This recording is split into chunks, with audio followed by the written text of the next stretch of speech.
ಒಂದು ದಿನದ ಕನ್ನಡ ಪಠ್ಯ ಕಾರ್ಯಕ್ರಮಕ್ಕೆ ಮೂರನೇ ಸೆಷನ್ನಿಗೆ ನಿಮಗೆಲ್ಲರಿಗೂ ಕೂಡ ಆಧಾರದ ಸ್ವಾಗತ. ಇವತ್ತು ನಾವು ಬೆಳಗ್ಗೆಯಿಂದಾನೇ ತಂದೆ ಸಮಾನರು ಹೇಗೆ ಆಗೋದು ಹೇಳುವಂತಹ ವಿಚಾರವನ್ನ ಬಾಬಾರವರ ಮುರಳಿಯ ಮುಖಾಂತರ ಕೇಳ್ತಾ ಇದ್ದೀವಿ. ಹೇಗೆ ಶಿವಬಾಬಾರವರು ಅಮ್ಮ ಬಾಬಾರವರ ತನುವನ್ನ ಆಧಾರವಾಗಿ ತೆಗೆದುಕೊಂಡಾಗ ಬ್ರಹ್ಮ ಬಾಬಾರವರ ಜೀವನದಲ್ಲಿ ಏನು ಪರಿವರ್ತನೆ ಆಯಿತು, ಸಂಕಲ್ಪದಲ್ಲಿ, ವೃತ್ತಿಯಲ್ಲಿ, ಮಾತಿನಲ್ಲಿ, ಕರ್ಮದಲ್ಲಿ, ಸಂಬಂಧ ಸಂಪರ್ಕದಲ್ಲಿ, ಸಮರ್ಪಣಾ ಭಾವದಲ್ಲಿ ಎಷ್ಟು ಒಂದು ಪರಿವರ್ತನೆ ಆಯ್ತು ಹೇಳೋದನ್ನ ಬೆಳಿಗ್ಗೆ ನಾವೇನ್ ಮಾಡಿದ್ವಿ ತಿಳ್ಕೊಂಡು. ಹಾಗೇನೆ ನಾವು ಕೂಡ ತಂದೆಯ ಸಮಾನರಾಗಬೇಕು ಅಂತಂದ್ರೆ ಮೊದಲನೇ ಹೆಜ್ಜೆ ಭಗವಂತನ ಮೇಲೆ ಸಂಪೂರ್ಣವಾದಂತ ನಂಬಿಕೆ ವಿಶ್ವಾಸವನ್ನ ಇಟ್ಟುಬಿಟ್ಟು ಭಗವಂತನಿಗೆ ಸಮರ್ಪಿತರಾಗಬೇಕು ಹೇಳುವಂತ ವಿಷಯ ನಮಗೆ ಬೆಳಗ್ಗೆ ಸ್ಪಷ್ಟವಾಯಿತು. ಈಗ ಪ್ರಶ್ನೆ,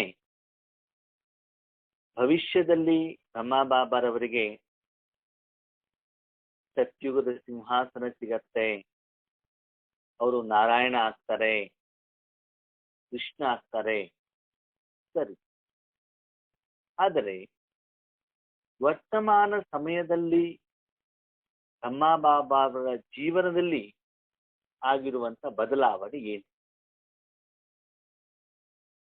ಏನು ಬ್ರಹ್ಮ ಬಾಬಾರ ಜೀವನದಲ್ಲಿ ಬದಲಾವಣೆ ಆಗತ್ತೋ ಆಲ್ಮೋಸ್ಟ್ ಅದೇ ರೀತಿ ಕುಮಾರಿಯರ ಜೀವನದಲ್ಲೂ ಕೂಡ ಆಗತ್ತೆ. ಪರ್ಸೆಂಟೇಜ್ ವೈಸ್ ಹೆಚ್ಚು ಕಡಿಮೆ ಇರಬಹುದು, ಆದರೆ ಆಲ್ಮೋಸ್ಟ್ ಸೇಮ್ ಲೆವೆಲ್ ಸ್ಟಾರ್ಟ್ ಬರಬೇಕಾಗ್ತದೆ. ಈಗ ಲೌಕಿಕದಲ್ಲೂ ಕೂಡ ಒಂದು SSLC ಎಕ್ಸಾಮ್ ಮುಗಿಸ್ಬೇಕು ಅಂತಂದ್ರೆ ಆ ಕ್ಲಾಸ್ ಅನ್ನ ದಾಟಿದ್ದು ಹೇಗೆ ಹೋಗ್ಬೇಕು, ಹಾಗೆ ಇಲ್ಲೂ ಕೂಡ ಅದೇ ರೀತಿ ಆಗತ್ತೆ. ನಮಗೂ ಕೂಡ ಭಗವಂತನ ಜ್ಞಾನ ಸಿಕ್ಕಿದೆ, ಭಗವಂತನ ಶಿಕ್ಷಣವನ್ನ ಪಡ್ಕೊಂಡಿದ್ದೀವಿ, ಭಗವಂತನ ಮಗು ಆಗಿದ್ದೀವಿ, ಈಶ್ವರ ಸೇವೆಯನ್ನು ಕೂಡ ಮಾಡ್ತಾ ಇದ್ದೀವಿ. ಆರಂಭದಲ್ಲಿ ಬಾಬ್ದಾದಾರವರ ಸಹಯೋಗ ತುಂಬಾ ಇರುವಂತ ಕಾರಣದಿಂದ ನಾವೇನ್ ಮಾಡ್ತಾ ಇರ್ತೀವಿ, ಹಾಡ್ತಾ ಇರ್ತೀವಿ. ಹೇಗೆ ಲೌಕಿಕದಲ್ಲಿ ಚಿಕ್ಕ ಮಗುಗೆ ಹುಟ್ಟಿದಾಗ ಆ ಮಗು ಕೇಳಿರುವಂತ ಎಲ್ಲ ಇಚ್ಛೆಯನ್ನು ಕೂಡ ಏನ್ ಮಾಡ್ತಾರೆ, ಅಪ್ಪ ಅಮ್ಮ ಪೂರ್ಣ ಮಾಡ್ತಾರೆ. ಚಿಕ್ಕಪ್ಪ, ದೊಡ್ಡಪ್ಪ, ಹಿರಿಯರು, ಪಕ್ಕದ ಮನೆಯವರು ಎಲ್ಲರನ್ನು ಕೂಡ ಏನ್ ಮಾಡ್ತಾರೆ, ಆ ಮಗುಗೆ ಕೇಳೋಕ್ಕಿಂತ ಮೊದಲೇನೆ ಸುಖದ ಸಾಧನಗಳನ್ನ, ಪ್ರೀತಿಯನ್ನ ಕೊಡ್ತಾ ಇರ್ತಾರೆ. ಯಾವಾಗ ಮಗು ದೊಡ್ಡದಾಗ್ತಾ ಹೋಗಷ್ಟು ಅದು ತನ್ನ ಕಾರ್ಯವನ್ನು ತಾನು ಮಾಡಬೇಕಾಗ್ತದೆ, ಜೊತೆಯಲ್ಲಿ ಜವಾಬ್ದಾರಿಯನ್ನು ಕೂಡ ತೆಗೆದುಕೊಳ್ಬೇಕಾಗ್ತದೆ. ಹಾಗೆ ನಮ್ಮೆಲ್ಲರ ಈಶ್ವರ ಜೀವನವನ್ನು ನೋಡಿದಾಗ ಆರಂಭದಲ್ಲಿ ತುಂಬಾ ಖುಷಿ ಇರ್ತದೆ. ನಾವು ಹಾಗೆ ಸೇವೆ ಮಾಡ್ತೀವಿ, ಹಿಂಗ್ ಸೇವೆ ಮಾಡ್ತೀವಿ, ಮತ್ತೊಂದಾಯ್ತು, ಸಮಸ್ಯೆ ಪರಿಹಾರ ಆಯ್ತು ಅಂತ. ಆದರೆ ಕೆಲವೊಂದು ತಿಂಗಳುಗಳ ನಂತರದಲ್ಲಿ, ಕೆಲವೊಂದು ವರ್ಷಗಳ ನಂತರದಲ್ಲಿ ಸಮಸ್ಯೆಗಳು ಆರಂಭ ಆಗ್ತವೆ, ವಿಘ್ನಗಳು ಆರಂಭವಾಗ್ತವೆ. ಯಾಕೆ? ಮಾಯೆ ಅಟ್ಯಾಕ್ ಮಾಡ್ಲಿಕ್ಕೆ ಶುರು ಮಾಡ್ತಾರೆ. ಯಾಕಂದ್ರೆ ಇಷ್ಟು ವರ್ಷ ನೀವು ಮಾಯೆ ಜೊತೆಯಲ್ಲಿ ಇದ್ರಲ್ಲ, ಅದು ತನ್ನ ಪಕ್ಷದಲ್ಲಿ ವಾಪಸ್ ತೆಗೆದುಕೊಳ್ಳುವಂತ ಪ್ರಯತ್ನವನ್ನ ಮಾಡುತ್ತೆ. ಆ ಸಮಯದಲ್ಲಿ ನಮಗೆ ನಿಶ್ಚಯದಲ್ಲಿ, ನಂಬಿಕೆ ವಿಶ್ವಾಸದಲ್ಲಿ, ಕರ್ಮ ಮತ್ತು ಕರ್ಮದ ಫಲದಲ್ಲಿ ಸ್ವಲ್ಪನೂ ಕೂಡ ಸಂಶಯ ಬಂತು ಅಂತಂದ್ರೆ ಸಂಪೂರ್ಣವಾದಂತಹ ಸುಖದ ಅನುಭವ ಆಗ್ಲಿಕ್ಕೆ ಸಾಧ್ಯ ಇಲ್ಲ. ಸರಿ, ನಾವು ನಂಬರ್ ವಾರ್ ಆಗಿದ್ದೀವಿ, ನಾವು ಸಂಪೂರ್ಣವಾಗಿ ಭಗವಂತನಿಗೆ ಸಮರ್ಪಣೆ ಆಗಿಲ್ಲ, ಸಂಪೂರ್ಣವಾದದ್ದು ಶ್ರೀಮತ ಫಾಲೋ ಮಾಡ್ಲಿಕ್ಕೆ ನಮ್ಮ ಹತ್ರ ಆಗ್ತಾ ಇಲ್ಲ, ಪ್ರತಿದಿನ ಮುರಳಿ ಓದ್ಲಿಕ್ಕೆ ಆಗ್ತಾ ಇಲ್ಲ, ಓದಿದ್ರು ಕಾರ್ಯದಲ್ಲಿ ತರ್ಲಿಕ್ಕೆ ಆಗ್ತಾ ಇಲ್ಲ. ಸರಿ, ಬ್ರಹ್ಮ ಬಾಬರ ವಿಷಯವನ್ನೇ ತೆಗೆದುಕೊಳ್ಳೋಣ. ಇಷ್ಟೆಲ್ಲ ಮುರಳಿಯಲ್ಲಿ ಬಾಬಾ ಹೇಳಿದ್ರು, ತನು ಮನ ಧನ ಜನ ಸಂಸಾರ ಸಂಬಂಧ ಎಲ್ಲವನ್ನ ಭಗವಂತನಿಗೆ ಅರ್ಪಣೆ ಮಾಡಿದ ನಂತರದಲ್ಲಿ ಬ್ರಹ್ಮ ಬಾಬಾ ಅವ್ರ ಜೀವನದಲ್ಲಿ ಒಂದೊಂದು ಸೆಕೆಂಡ್ ಕೂಡ ಸುಖಮಯವಾಗಿತ್ತ ಪ್ರಶ್ನೆ ಬಂದ್ರೆ ಉತ್ತರ ಬರುತ್ತೆ ಇಲ್ಲ. ಅವರಿಗೂ ಕೂಡ ಲೌಕಿಕದಲ್ಲಿ ಇದ್ದಾಗ ಏನು ಪರಿಸ್ಥಿತಿ ಬರ್ತಾ ಇತ್ತು, ವಿಘ್ನಗಳು ಬರ್ತಾ ಇತ್ತು, ಅದಕ್ಕಿಂತ ಹೆಚ್ಚಿನ ಪ್ರಮಾಣದಲ್ಲಿ ವಿಘ್ನಗಳು, ಲೆಕ್ಕಾಚಾರಗಳು, ನಿಂದನೆಗಳು, ಆಮೇಲೆ ಬೇರೆ ಬೇರೆಯವರ ರೀತಿಯಿಂದ ಅವಹೇಳನಕಾರಿ ಮಾತುಗಳು ಎಲ್ಲನೂ ಕೂಡ ಬಂದ. ವಿಶೇಷವಾಗಿ ಪವಿತ್ರತೆ ವಿಷಯದಲ್ಲಿ ಇರಬಹುದು, ಸರ್ಕಾರದ ಕಡೆಯಿಂದನೂ ಇರಬಹುದು, ಯಜ್ಞ ವತ್ಸರ ಕಡೆಯಿಂದನೂ ಇರಬಹುದು, ಬೆಗ್ಗರಿ ಪಾತ್ರನೂ ಇರಬಹುದು. ಮೊದಲನೇದಾಗಿ ಬ್ರಹ್ಮ ಬಾಬಾರವರಿಗೆನೆ ಇದು ಏನ್ ಆಗ್ತಾ ಇದೆ ಹೇಳುವಂತ ಸ್ಪಷ್ಟತೆ ಕೂಡ ಗೊತ್ತಿರ್ಲಿಲ್ಲ. ಜ್ಞಾನನೂ ಇಲ್ಲ, ಅನುಭವನೂ ಇಲ್ಲ, ಏನಾಗ್ತಾ ಇದೆ ಅಂತ ತಿಳ್ಕೊಳ್ಳಿಕ್ಕೆ ಅವರಿಗೆ ಸರಿಯಾದ ದಾರಿ ತೋರಿಸುವಂತವರು ಕೂಡ ಇಲ್ಲ. ಇಂತಹ ಒಂದು ಅಲ್ಲೋಲ ಕಲ್ಲೋಲವಾದಂತಹ ಒಂದು ವಾತಾವರಣ. ಇನ್ನೊಂದು ಕಡೆ ಭಗವಂತ ಅವರ ಶರೀರವನ್ನು ಪ್ರವೇಶ ಮಾಡಿರುವಂತ ಕಾರಣದಿಂದ ಆಂತರಿಕವಾಗಿ ಏನೋ ಒಂದು ಖುಷಿ, ಅತೀವವಾದಂತ ಆನಂದ, ಅದನ್ನು ಕೂಡ ಒಂದ್ ಕಡೆಗೆ. ಹಾಗೆ ಇಲ್ಲಿ ಬಾಬಾ ಹೇಳ್ತಾರೆ, ಮಕ್ಕಳೇ, ಹೀಗೆ ಬ್ರಹ್ಮ ಬಾಬಾ ಅವ್ರ ಜೀವನದಲ್ಲೂ ಸಂಸ್ಕಾರದಲ್ಲಿ ವ್ಯಕ್ತಿಗಳಿಂದ, ವಸ್ತುವಿನಿಂದ, ವಾತಾವರಣದಿಂದ ಸಮಸ್ಯೆಗಳು ಬಂತು, ಹಾಗೆ ನಿಮ್ಮ ಜೀವನದಲ್ಲೂ ಕೂಡ ಬರುತ್ತೆ. ಸರಿನಾ? ಹಾಗಂತ ಅದಕ್ಕೆ ನಾವು ಹೆದರಕೂಡದು. ಬ್ರಹ್ಮ ಬಾಬಾರ ಜೀವನದಲ್ಲಿ ಏನು ಬಂದ್ರು ಕೂಡ ಅವರು ಒಂದು ಸ್ಪಷ್ಟತೆ ಇತ್ತು, ಏನು, ನಾನೇನು ಮಾಡ್ತೇನೋ ಅದು ಕರೆಕ್ಟ್ ಆಗಿದೆ. ಯಾಕೆ? ಬಾಬಾ ಜೊತೆಯಲ್ಲಿದ್ದಾರೆ, ಬಾಬಾರವರ ಶ್ರೀಮತದಂತೆ ನಾನು ಮಾಡ್ತಾ ಇದ್ದೇನೆ. ಜನ ಏನು ಬೇಕಾದ್ರೂ ಹೇಳಿ, ಲೌಕಿಕ ಸಂಬಂಧಿಗಳು ಏನು ಬೇಕಾದ್ರೂ ಹೇಳಿ, ಅಥವಾ ಈಶ್ವರ್ಯ ಪರಿವಾರದವ್ರು ಹೇಳಿ, ಅಥವಾ ಯಜ್ಞವತ್ಸರು ಹೇಳಿ, ನನ್ನ ಮನಸ್ಸು ಏನು ಹೇಳಿದ್ರು ಕೂಡ ನಾನು ಭಗವಂತನ ಆಜ್ಞೆಯಂತೆ ನಾನು ನಡಿಬೇಕು. ನಡೆದಿದ್ದೇ ಆದ್ರೆ ಆ ಕರ್ಮದ ಅಂತ್ಯ ಕಲ್ಯಾಣಕಾರಿ ಆಗತ್ತೆ, ಸಫಲತೆ ಆಗತ್ತೆ ಹೇಳುವಂತ ಸ್ಪಷ್ಟವಾದಂತ ಅನುಭವ ಅವರ ಜೀವನದಲ್ಲಿ. ಸಾಕಾರದಲ್ಲಿ ಬ್ರಹ್ಮ ಬಾಬಾ ಅವರನ್ನ ನೋಡಿದಾಗ, ಅವರು ವಜ್ರದ ವ್ಯಾಪಾರಿಗಳಾಗಿದ್ದಾಗ ಅವರಿಗೆ ರಾಜ ಮನೆತನದಲ್ಲೂ ಕೂಡ ಇಷ್ಟು ಒಂದು ಗೌರವ ಇದೆ. ಆದ್ರೆ ಆರಂಭದಲ್ಲಿ ಶಿವಬಾಬಾ ಅವರಲ್ಲಿ ಪ್ರವೇಶ ಮಾಡಿದಾಗ ಎಲ್ಲರೂ ಹೇಳ್ತಾರೆ, ಹೋಗಿ ಇವರಿಗೇನೋ ಆಗ್ಬಿಟ್ಟಿದೆಯಪ್ಪ, ಏನೋ ಬೇರೆ ಬೇರೆ ರೀತಿಯಲ್ಲಿ ಬಿಹೇವ್ ಮಾಡ್ತಾರೆ, ಏನೋ ಹೊಸ ರೀತಿ ಜ್ಞಾನನೇ ಹೇಳ್ತಾ ಇದ್ದಾರೆ, ಎಲ್ಲೂ ವೇದಶಾಸ್ತ್ರ ಪುರಾಣಗಳಲ್ಲಿ ಎಲ್ಲೂ ಇಲ್ಲ ಅಂತ ಎಲ್ಲರೂ ಕೂಡ ಒಂದು ರೀತಿ ಅವಹೇಳನ ಮಾಡುವಂತ ರೀತಿಯಲ್ಲಿ. ಅಂದ್ರೆ ಅವ್ರಿಗೆ ಯಾವುದೇ ರೀತಿ ಸಪೋರ್ಟ್ ಇಲ್ಲ, ಸಾಧು ಸಂತರು ಮಠಾಧೀಶರಾಗ್ಲಿ ಸಂಬಂಧಿಗಳಿಂದಾಗ್ಲಿ ಎಲ್ಲೂ ಇಲ್ಲ. ಆದ್ರೆ ಒಂದೇ ಬಲ, ಯಾರು?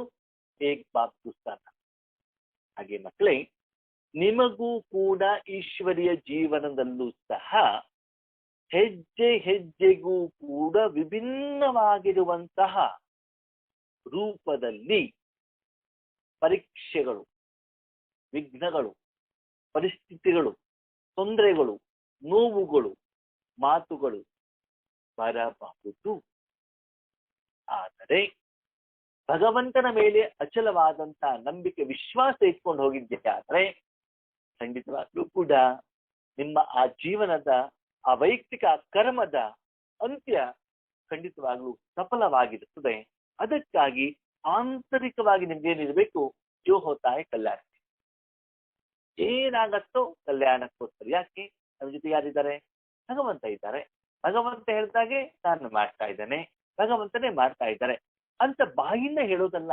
ಬೇರೆ ನಮ್ಮ ಜೀವನದ ಎಷ್ಟೋ ಸಂದರ್ಭದಲ್ಲಿ ಆ ಸಮಸ್ಯೆಗಳು ಬಂದಾಗ ನಾವು ಭಗವಂತನ ಹೇಗೆ ಉಪಯೋಗ ಮಾಡ್ಕೊಂಡಿದ್ವಿ, ಹೇಗೆ ಆ ಸಮಸ್ಯೆ ಮುಂದುವರೆದು ಬಂತು, ಅಂತಿಮದಲ್ಲಿ ಹೇಗೆ ಪರಿಹಾರ ಸಿಕ್ತು, ಆ ಪರಿಹಾರಕ್ಕೆ ಭಗವಂತ ಮಾತ್ರ ಕಾರಣ ಹೇಳುವಂತ ಒಂದು ಸ್ಪಷ್ಟವಾದಂತಹ ಒಂದು ನಂಬಿಕೆ, ವಿಶ್ವಾಸ ನಿಮ್ಮಲ್ಲಿ ಇರಬೇಕಾಗ್ತದೆ. ಅದು ಮುಖ್ಯವಾಗಿ ಬ್ರಹ್ಮ ಬಾಬಾವರಲ್ಲಿ. ಅದನ್ನೇ ಮುರಳೀಲ್ ಬಾಬಾ ಹೇಳ್ತಾರೆ, ಬ್ರಹ್ಮ ಬಾಬಾ ಅವರ ಎದುರುಗಡೆಗೆ ಯಾರು ಕೂಡ ಉದಾಹರಣೆ ಇದೆ. ಅದು ಇವತ್ತು ನಿಮ್ಮ ಎದುರುಗಡೆಗೆ ಬ್ರಹ್ಮ ಬಾಬಾ ಅವರು ಇದ್ದಾರೆ, ದಾದಿಯವರಿದ್ದಾರೆ, ವರಿಷ್ಠ ಅಣ್ಣಂದಿರು ಅಕ್ಕಂದಿರಿದ್ದಾರೆ, ನಿಮಿತ್ತ ಟೀಚರ್ಸ್ಗಳಿದ್ದಾರೆ, ಲಿಟ್ರೇಚರ್ ಇದೆ, ಪುಸ್ತಕಗಳಿದ್ದಾವೆ, ಯೂಟ್ಯೂಬಲ್ಲಿ ಕ್ಲಾಸಸ್ಗಳಿದ್ದಾವೆ, ಅನುಭವಗಳಿದ್ದಾವೆ. ಪ್ರಶ್ನೆಗಳನ್ನು ಕೇಳಿದ್ರೆ ನಿಮಗೆ ಉತ್ತರ ಸಿಗುತ್ತೆ. ಇಷ್ಟೆಲ್ಲ ನಿಮಗೆ ಅವಕಾಶಗಳು ಇದ್ದಾವೆ. ಆದರೂ ಕೂಡ ನೀವು ಅದರ ಸದುಪಯೋಗವನ್ನ ಪಡೆದುಕೊಳ್ತಾ ಇಲ್ಲ. ನಮ್ಮ ಬಾಬಾ ನುಡಿಸಿರುವಂತ ಮುರಳಿ ಮಕ್ಕಳಿಗೆ ಬರಬೇಕಂದ್ರೆ ಟೇಪ್ ರೆಕಾರ್ಡ್ ಆಗ್ಬಿಟ್ಟು ಬರ್ಬೇಕಿತ್ತು. ಇವತ್ತು ಒಂದು ವಾರದ ನಂತರ ಬರುವಂತ ಮುರಳಿ ಅಡ್ವಾನ್ಸ್ ಆಗಿ ಬರ್ತಾ ಇದೆ. ಇವಾಗ ಸೆಂಟರ್ಗೆ ಹೋಗ್ಬೇಕಾದಂತ ಅವಶ್ಯಕತೆ ಇಲ್ಲ, ಮೊಬೈಲ್ ಆನ್ ಮಾಡಿದ್ರು ಸಾಕು. ಎಷ್ಟು ಆರಾಮ್ ಅಂತಂದ್ರೆ ನೀವು ಕೇಳಲಿಕ್ಕೆ ರೆಡಿ ಇದ್ದೀರಾ, ಅದು ಮುರಳಿ ಇದೆ. ಯಾವ ಭಾಷೆಯಲ್ಲಿ ಬೇಕು ಅದು ಇದೆ. ಹೆಡ್ಡಿಂಗ್ ಧಾರಣೆ ಮಾತ್ರ ಬೇಕಾ, ಅದು ಇದೆ. ವರದಾನ ವರ್ಣನೆ ಬೇಕಾ, ಅದು ಇದೆ. ಒಂದೇ ಮುರಳಿಯಿಂದ ಬೇರೆ ಬೇರೆ ಆತ್ಮಗಳು ಭಾನುವಾರದ ಎಷ್ಟು ರೀತಿಯಲ್ಲಿ ವರ್ಣನೆ ಮಾಡಿದರೆ ಅದು ಕೂಡ ಸಿಗತ್ತೆ. ಮುರಳಿಯಲ್ಲಿರುವಂತ ಒಂದೊಂದು ಶಬ್ದದ ಆಳವಾದಂತ ಅರ್ಥ, ಅನುಭವ ಅದು ಸಿಗತ್ತೆ. ಇಷ್ಟೆಲ್ಲ ಸಾಧನಗಳು ನಿಮ್ಮ ಜೊತೆಯಲ್ಲಿದ್ರೂ ಕೂಡ ಮಕ್ಕಳೇ, ಸಾಧನೆ ಹೇಳುವಂಥದ್ದು ನಿರೀಕ್ಷಿತ ಮಟ್ಟದಲ್ಲಿ ಇಲ್ಲ. ಸಣ್ಣ ಸಣ್ಣ ವಿಷಯದಲ್ಲೂ ಕೂಡ ತಕ್ಷಣದಲ್ಲಿ ಭಯಭೀತರಾಗ್ಬಿಡ್ತೀರಾ, ಹೆದರಿ ಬಿಡ್ತೀರಾ. ಅಯ್ಯೋ ಏನಾಗ್ಬಿಡ್ತದೇನೋ, ಪಕ್ಕದ ಮೇಲೆ ಕೊರೋನಾ ಬಂದ್ಬಿಟ್ಟಿದೆ ಅಂತೆ, ಎದುರುಗಡೆಲ್ಲ ಹಾಗಾಗ್ಬಿಟ್ಟಿದೆ ಅಂತೆ, ಮುಂದೆ ಏನಾಗ್ಬಿಡ್ತದೇನೋ. ನಿಮ್ಮ ಮನೆಗೆ ಅದು ಬಂದೇ ಇಲ್ಲ, ಯಾರ್ದೋ ಮನೆಗೆ ಬಂದಿದೆ, ಯಾರಿಗೋ ಅದು ಪ್ರಭಾವಿತವಾಗಿದೆ, ಯಾರಿಗೋ ಏನೋ ಆಗ್ಬಿಡ್ತದೇನೋ ಹೇಳುವಂತಹ ಪ್ರಪಂಚದಲ್ಲಿರುವಂತ ನೋವಿನ ವಾತಾವರಣದ ಜೊತೆಗೆ ನೀವ್ ಯಾಕೆ ಕನೆಕ್ಟ್ ಆಗ್ತೀರಿ? ನಿಮಗೆ ಭಗವಂತ ಇಷ್ಟು ಸ್ಪಷ್ಟವಾಗಿ ಸಿಕ್ಕಿದ್ದಾರೆ, ಅವನ ಜೊತೆ ಕನೆಕ್ಟ್ ಆಗಿ. ಆಸ್ಪತ್ರೆಯಲ್ಲಿ 100 ರೋಗಿಗಳು ಕೂಗ್ತಾ ಇರ್ತಾರೆ, ಆದರೆ ಡಾಕ್ಟರ್ ಸ್ಟೇಬಲ್ ಆಗಿದ್ದಾಗ ಮಾತ್ರ ಆ ಎಲ್ಲ ರೋಗಿಗಳನ್ನ ಅಟೆಂಡ್ ಮಾಡ್ಲಿಕ್ಕೆ ಸಾಧ್ಯ. ಆ ವಾಯುಮಂಡಲ ವಾತಾವರಣದಲ್ಲಿ ಏನಾದ್ರೂ ಡಾಕ್ಟರ್ ಪ್ರಭಾವಿತನಾಗಿದ್ದರೆ ಆ ಒಂದು ಪೇಷಂಟ್ಗಳ ಕಾಯಿಲೆಯನ್ನು ಗುರುತಿಸ್ಲಿಕ್ಕೆ ಸಾಧ್ಯ ಇಲ್ಲ, ಟ್ರೀಟ್ಮೆಂಟ್ ಕೂಡ ಕೊಡ್ಲಿಕ್ಕೆ ಸಾಧ್ಯ ಇಲ್ಲ. ಅದಕ್ಕಾಗಿ ಆತ್ಮಿಕ ಡಾಕ್ಟರ್ ನೀವು. ಪ್ರಪಂಚದಲ್ಲಿರುವಂತ ಮನುಷ್ಯಾತ್ಮರ ಆತ್ಮಿಕ ಕಾಯಿಲೆಯನ್ನು ಗುಣ ಮಾಡುವಂತ ಡಾಕ್ಟರ್ ನೀವು. ಅಂದ್ರೆ ನಿಮ್ಮ ಮನಸ್ಸು ಎಷ್ಟು ಸಬಲವಾಗಿರಬೇಕು, ಎಷ್ಟು ಶಕ್ತಿಯುತವಾಗಿರಬೇಕು, ಎಷ್ಟು ಪವರ್ಫುಲ್ ಆಗಿರಬೇಕು, ಎಷ್ಟು ಈಶ್ವರೀಯ ಜೀವನದಲ್ಲಿ, ಲೌಕಿಕ ಅಥವಾ ಅಲೌಕಿಕ ಜೀವನದಲ್ಲಿ ಬಂದಿರುವಂತ ಎಷ್ಟೋ ಪ್ರಶ್ನೆಗಳಿಗೆ, ಎಷ್ಟೋ ಪರಿಸ್ಥಿತಿಗಳಿಗೆ, ಎಷ್ಟೋ ವಿಘ್ನಗಳಿಗೆ ಪರಿಹಾರ ಅನುಭವ ನಿಮ್ಮಲ್ಲಿರಬೇಕು. ಹಾಗಂತ ಬ್ರಹ್ಮ ಬಾಬಾ ಅವ್ರ ಜೀವನದಲ್ಲಿ ಶಿವಬಾಬಾ ಬಂದ ತಕ್ಷಣದಲ್ಲಿ ಈ ಸ್ಥಿತಿ ಬಂದಿಲ್ಲ ಆಗ್ತಾರೆ. ಶಿವಬಾಬಾವನ್ನ ಅರ್ಥ ಮಾಡ್ಕೊಳ್ಳೋದ್ರಲ್ಲಿ ತುಂಬಾ ವರ್ಷ ಹಿಡಿತು. ಬ್ರಹ್ಮ ಬಾಬಾ ಅವ್ರ ಸಾಕಾರ ಮುರಳಿಗಳ ಮಾತ್ರ ಇದೆ. ಇವತ್ತು ನಮ್ಮ ಹತ್ರ 69ರಿಂದ ಇಲ್ಲಿಯವರೆಗೆ ಅವ್ಯಕ್ತ ಮುರಳಿಗಳು ಕೂಡ ಇದ್ದಾರೆ. ಇಷ್ಟೋ ಪ್ರಶ್ನೆಗಳಿಗೆ ನಾವು ಮುರಳಿಯನ್ನು ಓಪನ್ ಮಾಡಿ ಕೂತ್ಕೊಂಡ್ರೆ ಉತ್ತರ ಸಿಗತ್ತೆ ಆತ್ಮೀಯರಿಗೆ. ಅದಕ್ಕಾಗಿ ಆ ಬ್ರಹ್ಮ ಬಾಬಾರವರಿಗೆ ಇಷ್ಟು ಸಂಕಷ್ಟಗಳ ಬಂದರೂ ಕೂಡ ಬ್ರಹ್ಮ ಬಾಬಾ ಹೇಗಿದ್ರು ನಿಶ್ಚಿಂತ ಚಕ್ರವರ್ತಿ. ಯಾಕೆ? ಯಜ್ಞ ನಂದಲ್ಲ, ಕರ್ಮ ನಂದಲ್ಲ, ಜವಾಬ್ದಾರಿ ಅವಂದು, ನಾನು ಕೇವಲ ಸಾಧನ ಅಷ್ಟೇ. ಧೈರ್ಯ ಏನು ಏನಾಗತ್ತೋ 100% ಸಫಲತೆ ಹಾಗೆ ಆಗ್ತದೆ ಹೇಳುವಂತ ಒಂದು ಆಂತರಿಕವಾದಂತ ವಿಶ್ವಾಸ ಅವರ ಮೇಲಲ್ಲ, ಅವರ ಜೊತೆಯಲ್ಲಿರುವಂತ ಅವನ ಸ್ನೇಹಿತನ ಮೇಲೆ, ತಂದೆಯ ಮೇಲೆ, ಗುರುವಿನ ಮೇಲೆ. ಯಾಕಂದ್ರೆ ಅವನನ್ನು ಉಪಯೋಗ ಮಾಡಿ ಮಾಡಿ ಮಾಡಿ ಮಾಡಿ ಬ್ರಹ್ಮ ಬಾಬಾ ಅವರ ಮನಸ್ಸು ಅಷ್ಟು ಪವರ್ಫುಲ್ ಆಗಿದೆ. ಇವತ್ತು ಆ ಬಾಬ್ದಾದಾರವರು ಸದಾ ನಿಮ್ಮ ಜೊತೆಯಲ್ಲಿ ಇರ್ಲಿಕ್ಕೆ, ಪ್ರತಿಯೊಂದು ಕರ್ಮದಲ್ಲಿ ಇರ್ಲಿಕ್ಕೆ ರೆಡಿ ಇದ್ದಾರೆ. ಅದು ನಾವು ಇಟ್ಕೊಳ್ಳಿಕ್ಕೆ ರೆಡಿ ಇದ್ದೀವಾ? ಇಲ್ಲ ಅಲ್ಲ. ಅದಕ್ಕಾಗಿ ನಮ್ಮ ಮನಸ್ಸು ಬೆಳಿಗ್ಗೆ ಇದ್ದ ಹಾಗೆ ಮಧ್ಯಾಹ್ನ ಇಲ್ಲ, ಮಧ್ಯಾಹ್ನ ಇದ್ದಾಗ ರಾತ್ರಿ ಇಲ್ಲ. ನಮ್ಮ ಜೀವನ ಹೇಗಿರ್ತದೆ ಅಂತಂದ್ರೆ, ಯಾವುದೋ ಒಂದು ವಿಷಯದಲ್ಲಿ ಸಫಲತೆ ಸಿಕ್ಕರೆ ಸಾಕು, ಅಯ್ಯೋ ಅಣ್ಣವರೇ ಬಾಬಾ ನಂಗೆ ಈ ಸಫಲತೆ ಕೊಟ್ಟು ಬಿಟ್ಟು ತುಂಬಾ ಮೇಲ್ಗಡೆ ಹಾರಿಬಿಡ್ತೀವಿ. ಗಾಳಿ ಆಗ್ಬಿಟ್ಟು ಬಲೂನ್ ಒಂದು ಸಣ್ಣ ಸಮಸ್ಯೆ ಬಂದ್ರೆ ಸಾಕು ಕಣ್ಣೋರೆ ಹಿಂಗಾಗ್ಬಿಡ್ತು ಯೋಗ ಮಾಡಿ ಅಷ್ಟೇ ಕೆಳಗಡೆ ಡಬ್ ಬಂದು ಏನಾಗ್ಬಿಡ್ತು ಬಿದ್ದು. ಅಂದ್ರೆ ಭಗವಂತ ಕೊಟ್ಟಿರುವಂತ ಸ್ವಲ್ಪ ಸುಖಕ್ಕೂ ಕೂಡ ಏನೋ ಒಂದು ಶ್ರೇಷ್ಠವಾದಂತ ವಿಶ್ವ ಕಲ್ಯಾಣದ ಸುಖ ಅಂತ ಬಿಟ್ಟು ಅನುಭವ ಮಾಡುವಂಥದ್ದು, ಒಂದು ಸಣ್ಣ ನೋವನ್ನು ಕೂಡ ಏನ್ ಮಾಡುವಂಥದ್ದು ಅತೀವವಾದ ನೋವಿನ ಅನುಭವ ಮಾಡುವಂಥದ್ದು. ಹೇಗೆ ಆಗ್ತದೆ? ಒಂದು ಪ್ರಾಕ್ಟಿಕಲ್ ಎಕ್ಸಾಂಪಲ್ ಹೇಳ್ತೇನೆ. ಒಂದು ಲೌಕಿಕದಲ್ಲಿ ಒಂದು ಕಂಪ್ನಿಯಲ್ಲಿ ಕೆಲಸ ಮಾಡ್ತಾ ಇರಬೇಕಾದ್ರೆ ನಮ್ಮ ಓನರ್ ತಾಯಿ ಆರೋಗ್ಯ ಸರಿ ಇರ್ಲಿಲ್ಲ. ಅದಕ್ಕೆ 3 ಬಾಟಲ್ ರಕ್ತ ಬೇಕಿತ್ತು. ಅದಕ್ಕೆ ನಾವು ಅಲ್ಲಿ ಹತ್ತಿರದಲ್ಲಿರುವಂತ ಸೆಂಟ್ ಜಾನ್ಸ್ ಹಾಸ್ಪಿಟಲ್ ಬೆಂಗಳೂರಿಗೆ ಹೋಗಿದ್ವಿ. ಅಲ್ಲಿ ನಾವು ಬ್ಲಡ್ ಅನ್ನು ಕೊಡ್ತಾ ಇದ್ದೀವಿ. ನಾವು ಮತ್ತು ನಮ್ಮ ಕಂಪ್ನಿ ಮ್ಯಾನೇಜರ್ ಇಬ್ರು ಅಕ್ಕಪಕ್ಕದ ಬೆಡ್ ಅಲ್ಲಿ ಮಲ್ಕೊಂಡಿದ್ದೀವಿ. ನಾರ್ಮಲಿ ಬ್ಲಡ್ ತಗೊಳ್ಬೇಕಾದ್ರೆ ಆ ನರಗಳಿಗೆ ಕೊಡುವಂತ ಸೂಜಿ ಏನಿದೆ ಅದರ ಗಾತ್ರ ಸ್ವಲ್ಪ ದೊಡ್ಡದಿದೆ. ನಿಮ್ಗೆ ಇಂಜೆಕ್ಷನ್ ಕೊಡುವಂತ ಸೂಜಿ ಸ್ವಲ್ಪ ಚಿಕ್ಕದಿರುತ್ತೆ, ಇದು ಸ್ವಲ್ಪ ದೊಡ್ಡದಿದೆ. ಅದು ಬ್ಲಡ್ ಬ್ಯಾಂಕು ಅಲ್ಲೊಂದು 5-6 ಬೆಡ್ಗಳಿದ್ದಾವೆ. ಆ ಸಮಯದಲ್ಲಿ ಒಂದು ಗಜಗಾತ್ರದ ಮಹಿಳೆ, ಶಾರೀರಿಕವಾಗಿ ತುಂಬಾ ದಪ್ಪ ಇದ್ದಾರೆ, ಮಧ್ಯ ವಯಸ್ಸಾದಿದ್ದೇನಿಲ್ಲ. ಅವರೂ ಕೂಡ ಅವರು ಯಾರು ರಿಲೇಷನ್ಸ್ಗಳಿಗೆ ಬ್ಲಡ್ ಕೊಡ್ಲಿಕ್ಕೆ ಬಂದಿದ್ದಾರೆ, ಡೊನೇಟ್ ಮಾಡ್ಲಿಕ್ಕೆ, ದಾನ ಮಾಡ್ಲಿಕ್ಕೆ ಬಂದಿದ್ದಾರೆ. ಆಸ್ ಯೂಸ್ವಲ್ ನರ್ಸ್ ಏನ್ ಮಾಡಿದ್ದಾರೆ, ಆ ಬ್ಲಡ್ ಅನ್ನ ತೆಗೆದುಕೊಳ್ಳಿಕ್ಕೆ ಸೂಜಿ ತಗೊಂಡು ಬಂದಿದ್ದಾರೆ. ತಂದಿದಾರಷ್ಟೇ, ಇದು ಚುಚ್ಚು ಇಲ್ಲ. ಓ ಅಂತ ಏನ್ ಮಾಡ್ಬಿಟ್ಟು ಕೂಗ್ಬಿಟ್ಟು, ಏನಪ್ಪ ಆಯ್ತು ಅಂತ ನೋಡಿದ್ರೆ ಸೂಜಿ ಚುಚ್ಚೇ ಇಲ್ಲ, ಇನ್ನು ಆ ಸಿಚುವೇಶನ್ನೇ ಬಂದಿಲ್ಲ. ಅದಕ್ಕಿಂತ ಮೊದಲೇ ಏನಾಗ್ಬಿಟ್ಟಿದ್ದಾರೆ, ಕೂಗ್ಬಿಟ್ಟಿದ್ದಾರೆ. ಹಾಗೆ ನಮ್ಮ ಜೀವನದಲ್ಲೂ ಕೂಡ ನಾವು ಹಾಗೆ ಮಾಡ್ತೀವಿ. ಏನು ಯಾರ್ದೋ ಮನೆಯಲ್ಲಿ ಬಂದಿರುವಂತ ಪರಿಸ್ಥಿತಿಗಳಿಗೆ, ವಿಘ್ನಗಳಿಗೆ ಅದನ್ನ ಮೈ ಮೇಲೆ ಹೇಳ್ಕೊಂಡ್ಬಿಟ್ಟು ನನಗೇ ಬಂದು ಬಿಟ್ಟಿದೇನೋ ಅಂತ ಬಿಟ್ಟು ನಾವೇನ್ ಮಾಡ್ತೇವೆ ಅನುಭವ ಮಾಡ್ತೀವಿ. ಕೆಲವೊಂದು ಸಂದರ್ಭದಲ್ಲಿ ಕೊರೋನಾ ಬಂದಿರುವಂತ ಪೇಷಂಟ್ಗಳು ಹೆದರೋದಿಲ್ವೇನೋ, ಆದ್ರೆ ಕೊರೋನಾ ಬರದೇ ಇರೋರು ಇನ್ನೂ ಹೆದರ್ತಾ ಇರ್ತಾರೆ ಅಲ್ವಾ?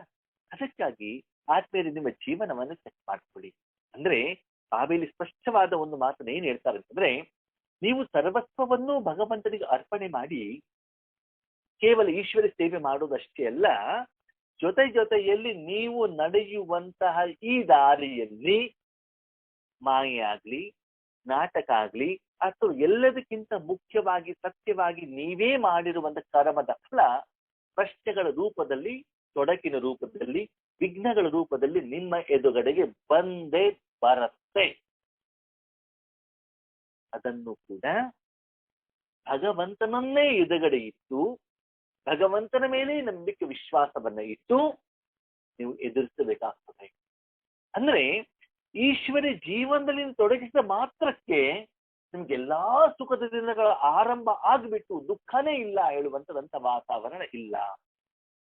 ಇನ್ನೂ ಹೆಚ್ಚಿನ ಪರಿಸ್ಥಿತಿಗಳು ಬರ್ತಾವೆ. ಕೆಲವೊಂದ್ಸಲ ಹೇಳ್ತೀವಿ, ಆಳವಾಗಿ ಒಳಗಡೆ ಸುಮ್ಮನೆ ಕುತ್ಕೊಂಡಾಗ, ಅಯ್ಯೋ ಬ್ರಹ್ಮಕುಮಾರಿ ಆಗೋದಕ್ಕಿಂತ ಆಗದೆ ಇರೋದೇ ಒಳ್ಳೇದು, ಏನ್ ಬೇಕಾದ್ರೂ ತಿನ್ಬೋದಿತ್ತು, ಯಾರು ಹೇಳೋದಿಲ್ಲ, ಕೆಲವರು ಇಲ್ಲ ಅಲ್ವಾ ಅಂತ ಕೆಲವೊಂದ್ಸಲ ಮನಸ್ಸಲ್ಲಿ ಅನ್ಸತ್ತೆ. ಯಾಕೆ ಏನು ಮಾಡಿದ್ರು ಅನ್ನೋದು ಖುಷಿನೇ ಇಲ್ಲ, ಸಫಲತೆನೂ ಯಾರು ನಮ್ಮ ಮಾತನ್ನು ಕೇಳುವುದೇ ಇಲ್ಲ, ಇಷ್ಟು ಸೇವೆ ಮಾಡಿದ್ರು ಕೂಡ ಪ್ರತಿಫಲ ಬರ್ತಾನೆ ಇಲ್ಲ ಅಂತ ಆದಾಗ ಮನಸ್ಸು ಅಷ್ಟು ಏನಾಗುತ್ತೆ, ಬೇಜಾರಿಗೆ ಇಳಿದು ಬಿಡುತ್ತೆ. ಅದಕ್ಕೆ ಬಾಬಾ ಇಷ್ಟೋ ಶ್ರೇಷ್ಠವಾಗಿರುವಂತ ಮಕ್ಕಳು ಕೂಡ ಏನ್ ಮಾಡ್ಬಿಟ್ಟು ಇವತ್ತು ಯಜ್ಞವನ್ನ ಬಿಟ್ಬಿಟ್ಟು ಹೋಗ್ಬಿಟ್ಟಿದ್ದಾರೆ.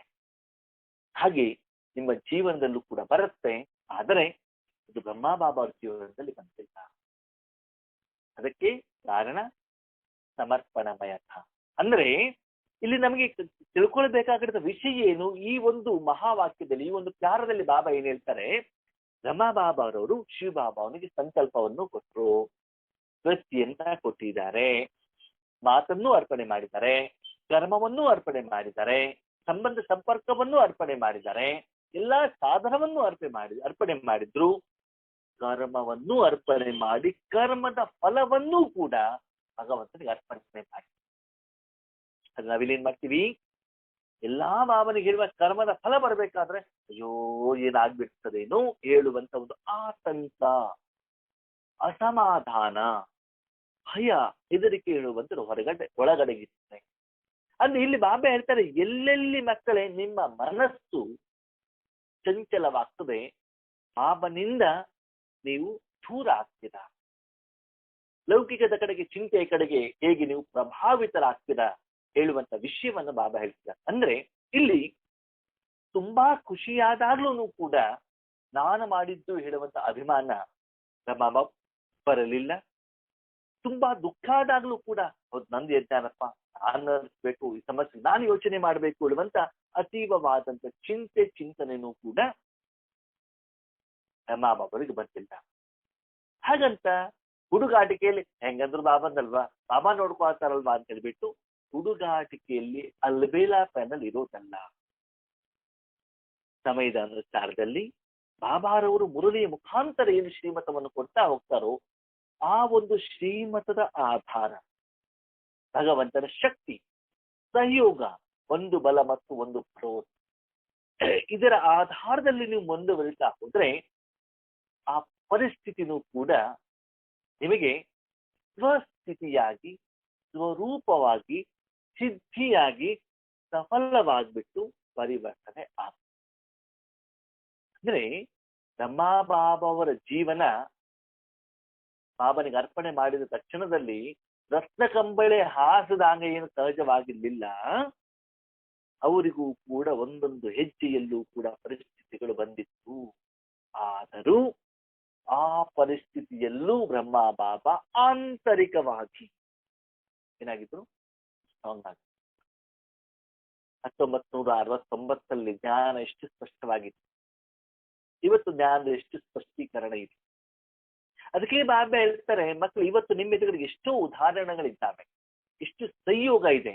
ಅದ್ರ ಬ್ರಹ್ಮ ಬಾಬರ ಎದುರಿಗೆ ಅದು ಏನು ಇಲ್ದಿದ್ರು ಕೂಡ ಅವರ ಮನಸ್ಸಿನಲ್ಲಿ ಯಾಕೆ, ಏನು, ಎಲ್ಲಿ, ಯಾವಾಗ, ಸರಿನೋ ತಪ್ಪೋ, ಬೇಕೋ ಬೇಡವೋ ಹೇಳುವಂತ ಪ್ರಶ್ನೆ ಅವರ ಮನಸ್ಸಿನಲ್ಲಿ ಬಂದಿಲ್ಲ.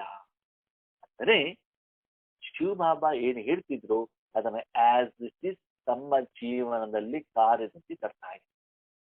ಅಂದ್ರೆ ಈಶ್ವರಿ ಜೀವನದಲ್ಲಿ ಆತ್ಮೇರೆ ಒಂದು ಕಡೆ ಈಶ್ವರನಿಗೆ ಸಹಯೋಗಿಯಾದಾಗ, ವಿಶ್ವ ಸೇವೆಯನ್ನು ಮಾಡಿದಾಗ, ತಮ್ಮ ಸಹೋದರ ಆತ್ಮನಿಗೆ ಸತ್ಯವಾದಂತ ಭಗವಂತನ ಪರಿಚಯ ಸಿಕ್ಕಿದಾಗ ಮಾನಸಿಕವಾದಂತಹ ಶಾಂತಿನೂ ಕೂಡ ಸಿಗ್ತದೆ.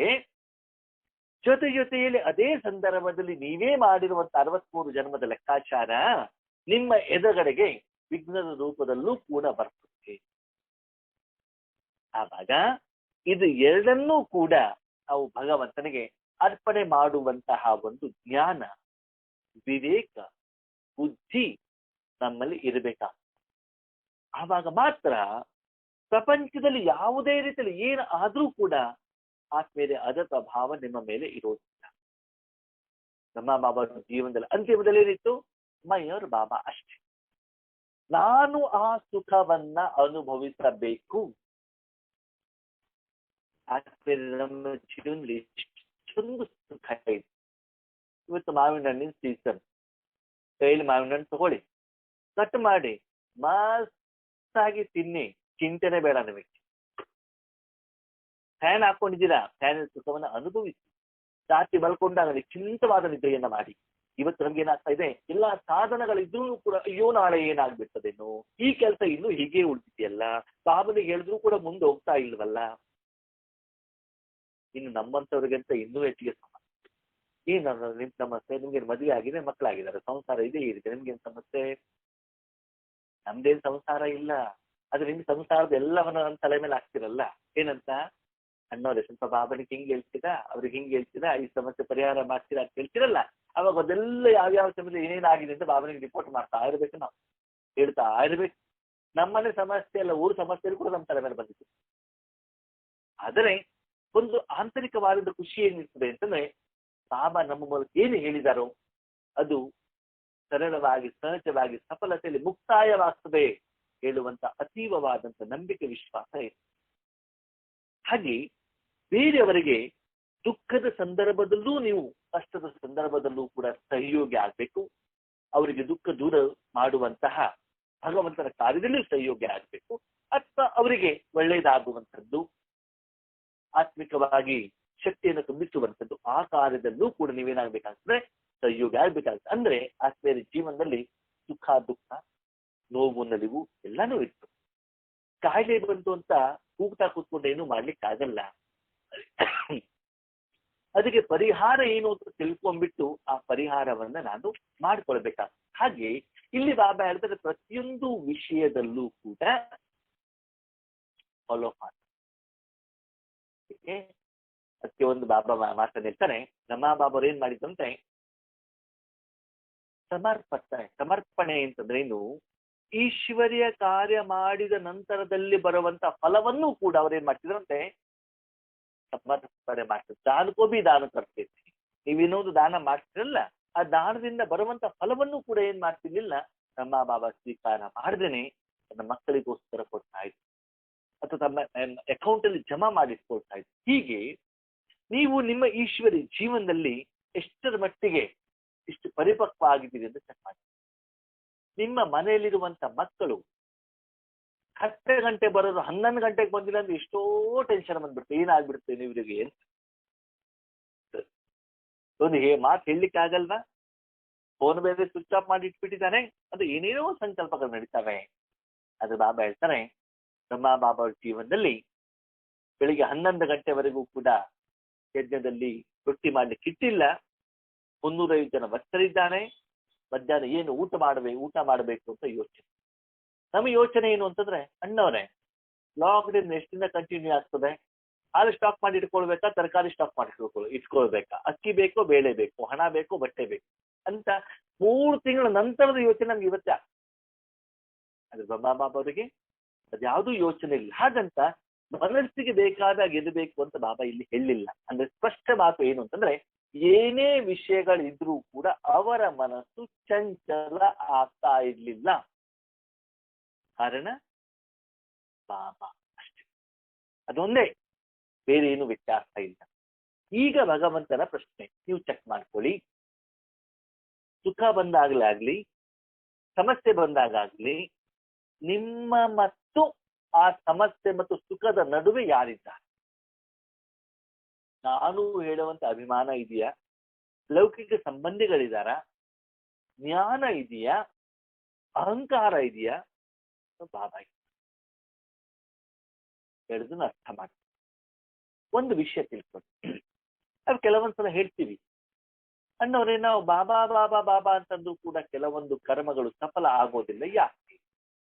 ಅದಕ್ಕೆ ಕಾರಣ, ಯಾವುದೇ ಕರ್ಮ ಭಗವಂತನ ಶ್ರೀಮತದ ಆಧಾರದಲ್ಲಿ ಆತ್ಮಿಕ ರೂಪದಲ್ಲಿ ನಿಸ್ವಾರ್ಥ ಭಾವದಲ್ಲಿ ಮಾಡಿದರೆ ಮಾತ್ರ ಆತ್ಮೀಯರೇ ಸಫಲತೆ ಸಿಗ್ತದೆ ಹೊರತು ನಿಮ್ಮ ಮನ್ಮತದಂತೆ ಎಲ್ಲಾ ಕರ್ಮ ಮಾಡಿ ಮುಗಿಸಿ ಆಮೇಲೆ ಬಾಬಾ ಅಂತಂದ್ರೆ ಸಫಲತೆ ಆಗೋದಿಲ್ಲ. ಒಂದು ಅರ್ಥ ಮಾಡ್ಕೊಳ್ಳಿ.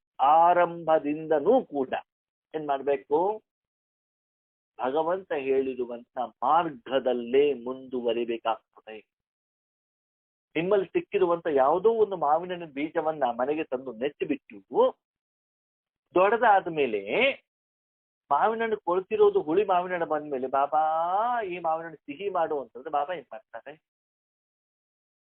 ಮಾವಿನ ಹಣ್ಣು ನೆಡಬೇಕಾದ್ರೆ ಬಾಬಾನಿಗೆ ಕೇಳಲಿಲ್ಲ, ನೀರ್ ಹಾಕ್ಬೇಕಾದ್ರೆ ಕೇಳಲಿಲ್ಲ, ಎಲ್ಲಾ ಮಾಡಿದ್ರೆ ಫಲ ಬಂದ್ಮೇಲೆ ಬಾಬಾ ಹಿಂಗೆ ಆಗಾಯ್ತು, ಈಗ ಮಾವಿನ ಹಣ್ಣು ಬಂದಿದೆ, ಈಗ ಬಾಬಾಕ್ಕೆ ಸಕಾಶ ಕೊಡು, ಅದಕ್ಕೆ ಸ್ವೀಟ್ ಮಾಡು, ಅದರಲ್ಲಿರುವಂತ ಹುಳ ಎಲ್ಲ ತೆಗೆದು ಹಾಕು. ಆವಾಗ ಏನ್ ಮಾಡ್ಲಿಕ್ಕೆ ಆಗ್ತದೆ? ನಾ ಮಾಡೋ ಕೆಲಸ ಇದೆ. ಬಾಬಾ ಇಲ್ಲಿವರೆಗೆ ನಾನು ಮಾಡ್ತೆ, ಇನ್ಮೇಲೆ ನನಗೆ ಮಾಡ್ಲಿಕ್ಕೆ ಆಗೋದಿಲ್ಲ, ನೀನೇ ಮಾಡು. ಅದ ಹೆಂಗಾಗ್ತದೆ? ಸಾಂಬಾರು ಒಲೆ ಮೇಲೆ ಇಟ್ಬಿಟ್ಟು ಚೆನ್ನಾಗಿ ಕಚ್ಬಿಟ್ಟು ಕಪ್ಪದ ಕೆಟ್ಟ ಸ್ಮೆಲ್ ಬರ್ತಾ ಇರ್ತದೆ. ಆವಾಗ ಸಾಂಬಾರು ಸರಿ ಮಾಡು ಅಂದ್ರೆ ಯಾರೇನ್ ಮಾಡ್ತಾರೆ? ಬಾಬಾ ಸ್ಪಷ್ಟವಾಗಿ ಹೇಳ್ತಾರೆ, ಅಂದ್ರೆ ನೀವು ಆ ಮಾವಿನ ಬೀಜವನ್ನ ಭೂಮಿಗೆ ಹಾಕುವಂತ ಮೊದಲು ಆ ಮಾವಿನ ಹಣ್ಣನ್ನ ನೀವು ತಿಂದಿರಬೇಕು, ರುಚಿ ನೋಡಿರಬೇಕು, ಆಮೇಲೆ ಹಾಗೇನೆ ಪ್ರತಿನಿತ್ಯದಲ್ಲಿ ಭಗವಂತ ಅಮೃತ ವೇಳೆಯಿಂದ ಹಿಡಿದು ನಿಮ್ಮ ಜೀವನದಲ್ಲಿ ಯಾವ ಜ್ಞಾನದ ಬೀಜವನ್ನ, ಯೋಗದ ವಿಧಿವಿಧಾನವನ್ನ ನಿಮ್ಗೆ ಪ್ರತಿದಿನ ಕೊಡ್ತಾರೋ ಅದೇ ಬೀಜವನ್ನ ನಿಮ್ಮ ತೋಟದಲ್ಲಿ, ಅಂದ್ರೆ ನಿಮ್ ತೋಟದಲ್ಲಿ ಅಂತಂದ್ರೆ ನಿಮ್ಮ ಭೂಮಿಯಲ್ಲಿರೋ ತೋಟದಲ್ಲಿ ಹೋಗ್ಬಿಟ್ಟು ಮಾವಿನ ಬೀಜ ಹಾಕ್ಬಿಟ್ಟಿರ ಮತ್ತೆ ಬೆಳೀತಾರೆ ಅಂತ. ನಿರಾಕಾರವಾದಂತ ಆತ್ಮಿಕ ಭೂಮಿಯಲ್ಲಿ ಅದೇ ಬೀಜವನ್ನ ಹಾಕ್ಬೇಕೇ ಹೊರತು ಯಾವುದೇ ಮನುಷ್ಯಾತ್ಮರು ಹೇಳಿರುವಂತ ಬೀಜವನ್ನ ಹಾಕಿದ್ರೆ ಒಂದಲ್ಲ ಒಂದು ದಿನ ನಿಮ್ಮಿನಸ್ತಿ ಫೇಲ್ಯೂರ್ ಆಗ್ತಿದ. ಚೆಕ್ ಮಾಡ್ಕೊಳ್ಳಿ. ಸಂಪೂರ್ಣವಾಗಿ ಭಗವಂತ ಹೇಳಿರುವಂತ ಶ್ರೀಮತದಂತನೇ ನಾನು ನಡೀತಾ ಇದ್ದೇನೆ. ಇದು ಫಾಲೋ ಪಾತ್. ಇದನ್ನು ನೀವು ಮಾಡ್ತಾ ಹೋದ್ರೆ ಆತ್ಮೀಯರೇ, ಹೊರಗಡೆ ಪ್ರಪಂಚದವ್ರು ಏನು ಬೇಕಾದ್ರೂ ಹೇಳಿ, ಲೌಕಿಕದವ್ರು ಏನು ಬೇಕಾದ್ರೂ ಹೇಳಿ, ಈಶ್ವರಿ ಪರಿವಾರದವ್ರು ಏನು ಬೇಕಾದ್ರೂ ಹೇಳಿ, ನಿಮಗೆ ಏನ್ ಡಿಸ್ಟರ್ಬೆನ್ಸ್ ಆಗೋದಿಲ್ಲ. ನಿಮಗೆ ಜೀವನ ಹೇಗಿರ್ತದೆ ಅಂತಂದ್ರೆ, ಅದಕ್ಕೆ ಬಾಬಾ ಹೇಳ್ತಾರೆ, ಗೂಡು ಜಾನೆ ಗೂಡುಕಿ ಗೊತ್ತಿ ಜಾನೆ, ಬೆಲ್ಲ ಗೊತ್ತು ಬೆಲ್ಲದ ಚೀಲ ಗೊತ್ತು. ಹಾಗೆ ನಾನೇನು ಮಾಡ್ತಿದ್ದೇನೆ, ನಾನೇನು ಕರ್ಮದ ಫಲ ನನಗೆ ಸಿಗ್ತಾ ಇದೆ ನನಗೆ ಗೊತ್ತಿದೆ. ಆದ್ರೆ ಒಂದು ಅರ್ಥ ಮಾಡ್ಕೊಳ್ಳಿ, ನೀವೇನೇ ಕರ್ಮ ಮಾಡಿದ್ರೂ ಕೂಡ ಕರ್ಮ ಮತ್ತು ಕರ್ಮದ ಫಲ ಸ್ಪಷ್ಟವಾಗಿ ಅನುಭವ ಆಗುವುದು ನಿಮಗೆ ಮಾತ್ರ. ಇಷ್ಟೇ ಚೆನ್ನಾಗಿರುವಂತ ಡಾಕ್ಟರ್ ಇಲ್ಲ, ಇಷ್ಟೇ ಚೆನ್ನಾಗಿರುವಂತ ಮೆಡಿಸಿನ್ ಕೊಡ್ಲಿ, ಕಾಯಿಲೆ ಗುಣ ಆಯ್ತೋ ಇಲ್ಲ ಅಂತ ಗೊತ್ತಾಗೋದು ಯಾರಿಗೆ? ಡಾಕ್ಟರಿಗೋ, ನರ್ಸಿಗೋ, ವಿಜ್ಞಾನಿಗೂ. ಯಾರಿಗೆ? ಪೇಷಂಟ್. ಹಾಗೆಯೇ ನೀವು ಪ್ರತಿಯೊಂದು ಕರ್ಮವನ್ನು ಮಾಡಿದ ಮೇಲೆ ಆ ಕರ್ಮದ ಫಲದ ಕಡೆಗೆ ಮನಸ್ಸನ್ನ ಇಟ್ಟು ಬಿಟ್ಟು ನೋಡಿ. ನಿಮ್ಮ ಮನಸ್ಸನ್ನ ಖುಷಿ ಪಡಿ. ನಾವಿಲ್ಲಿ ಎಲ್ಲಿ ತಪ್ತಾ ಇದ್ದೀವಿ ಅಂತಂದ್ರೆ, ಅಣ್ಣವ್ರೆ ನನಗೆ ತೊಂದರೆ ಆದ್ರೂ ಪರವಾಗಿಲ್ಲ, ನಮ್ಮ ಮನೆಯವರಿಗೆ ಬೇಜಾರಾಗಬಾರ್ದು. ನಾನು ಬೆಳಿಗ್ಗೆ ಎದ್ದು ಅಮೃತ ವೇಳೆ ಕೂತ್ಕೊಂಡ್ಬಿಟ್ಟು ಅಣ್ಣವ್ರೇ, ನಮ್ಮ ಮನೆಯವರು ನಮ್ಮ ಮಕ್ಕಳಿಗೆಲ್ಲ ತೊಂದರೆ ಆಗ್ಬಿಡ್ತೀವಿ. ಅದಕ್ಕಾಗಿ ನಾನು ಹೇಳೋದಿಲ್ಲ, ಕಾರಣಗಳನ್ನ ಕೊಡ್ತೀವಿ. ಅಂದ್ರೆ ಶರೀರಧಾರಿಗಳಿಗೆ ಸಹಾನುಭೂತಿ ಇರ್ತದೆ ನಮಗೆ, ಆದ್ರೆ ಪರಮಾತ್ಮನ ಬಗ್ಗೆ ಸಹಾನುಭೂತಿ ಇಲ್ಲ.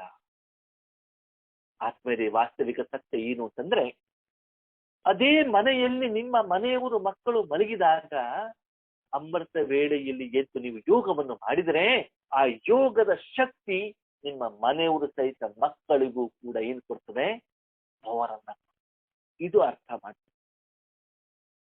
ಅದನ್ನ ಬಿಟ್ಟು ನನ್ನಿಂದ ಅವರಿಗೆ ತೊಂದರೆ ಆಗತ್ತೆ, ಇದು ಖಂಡಿತವಾಗ್ಲೂ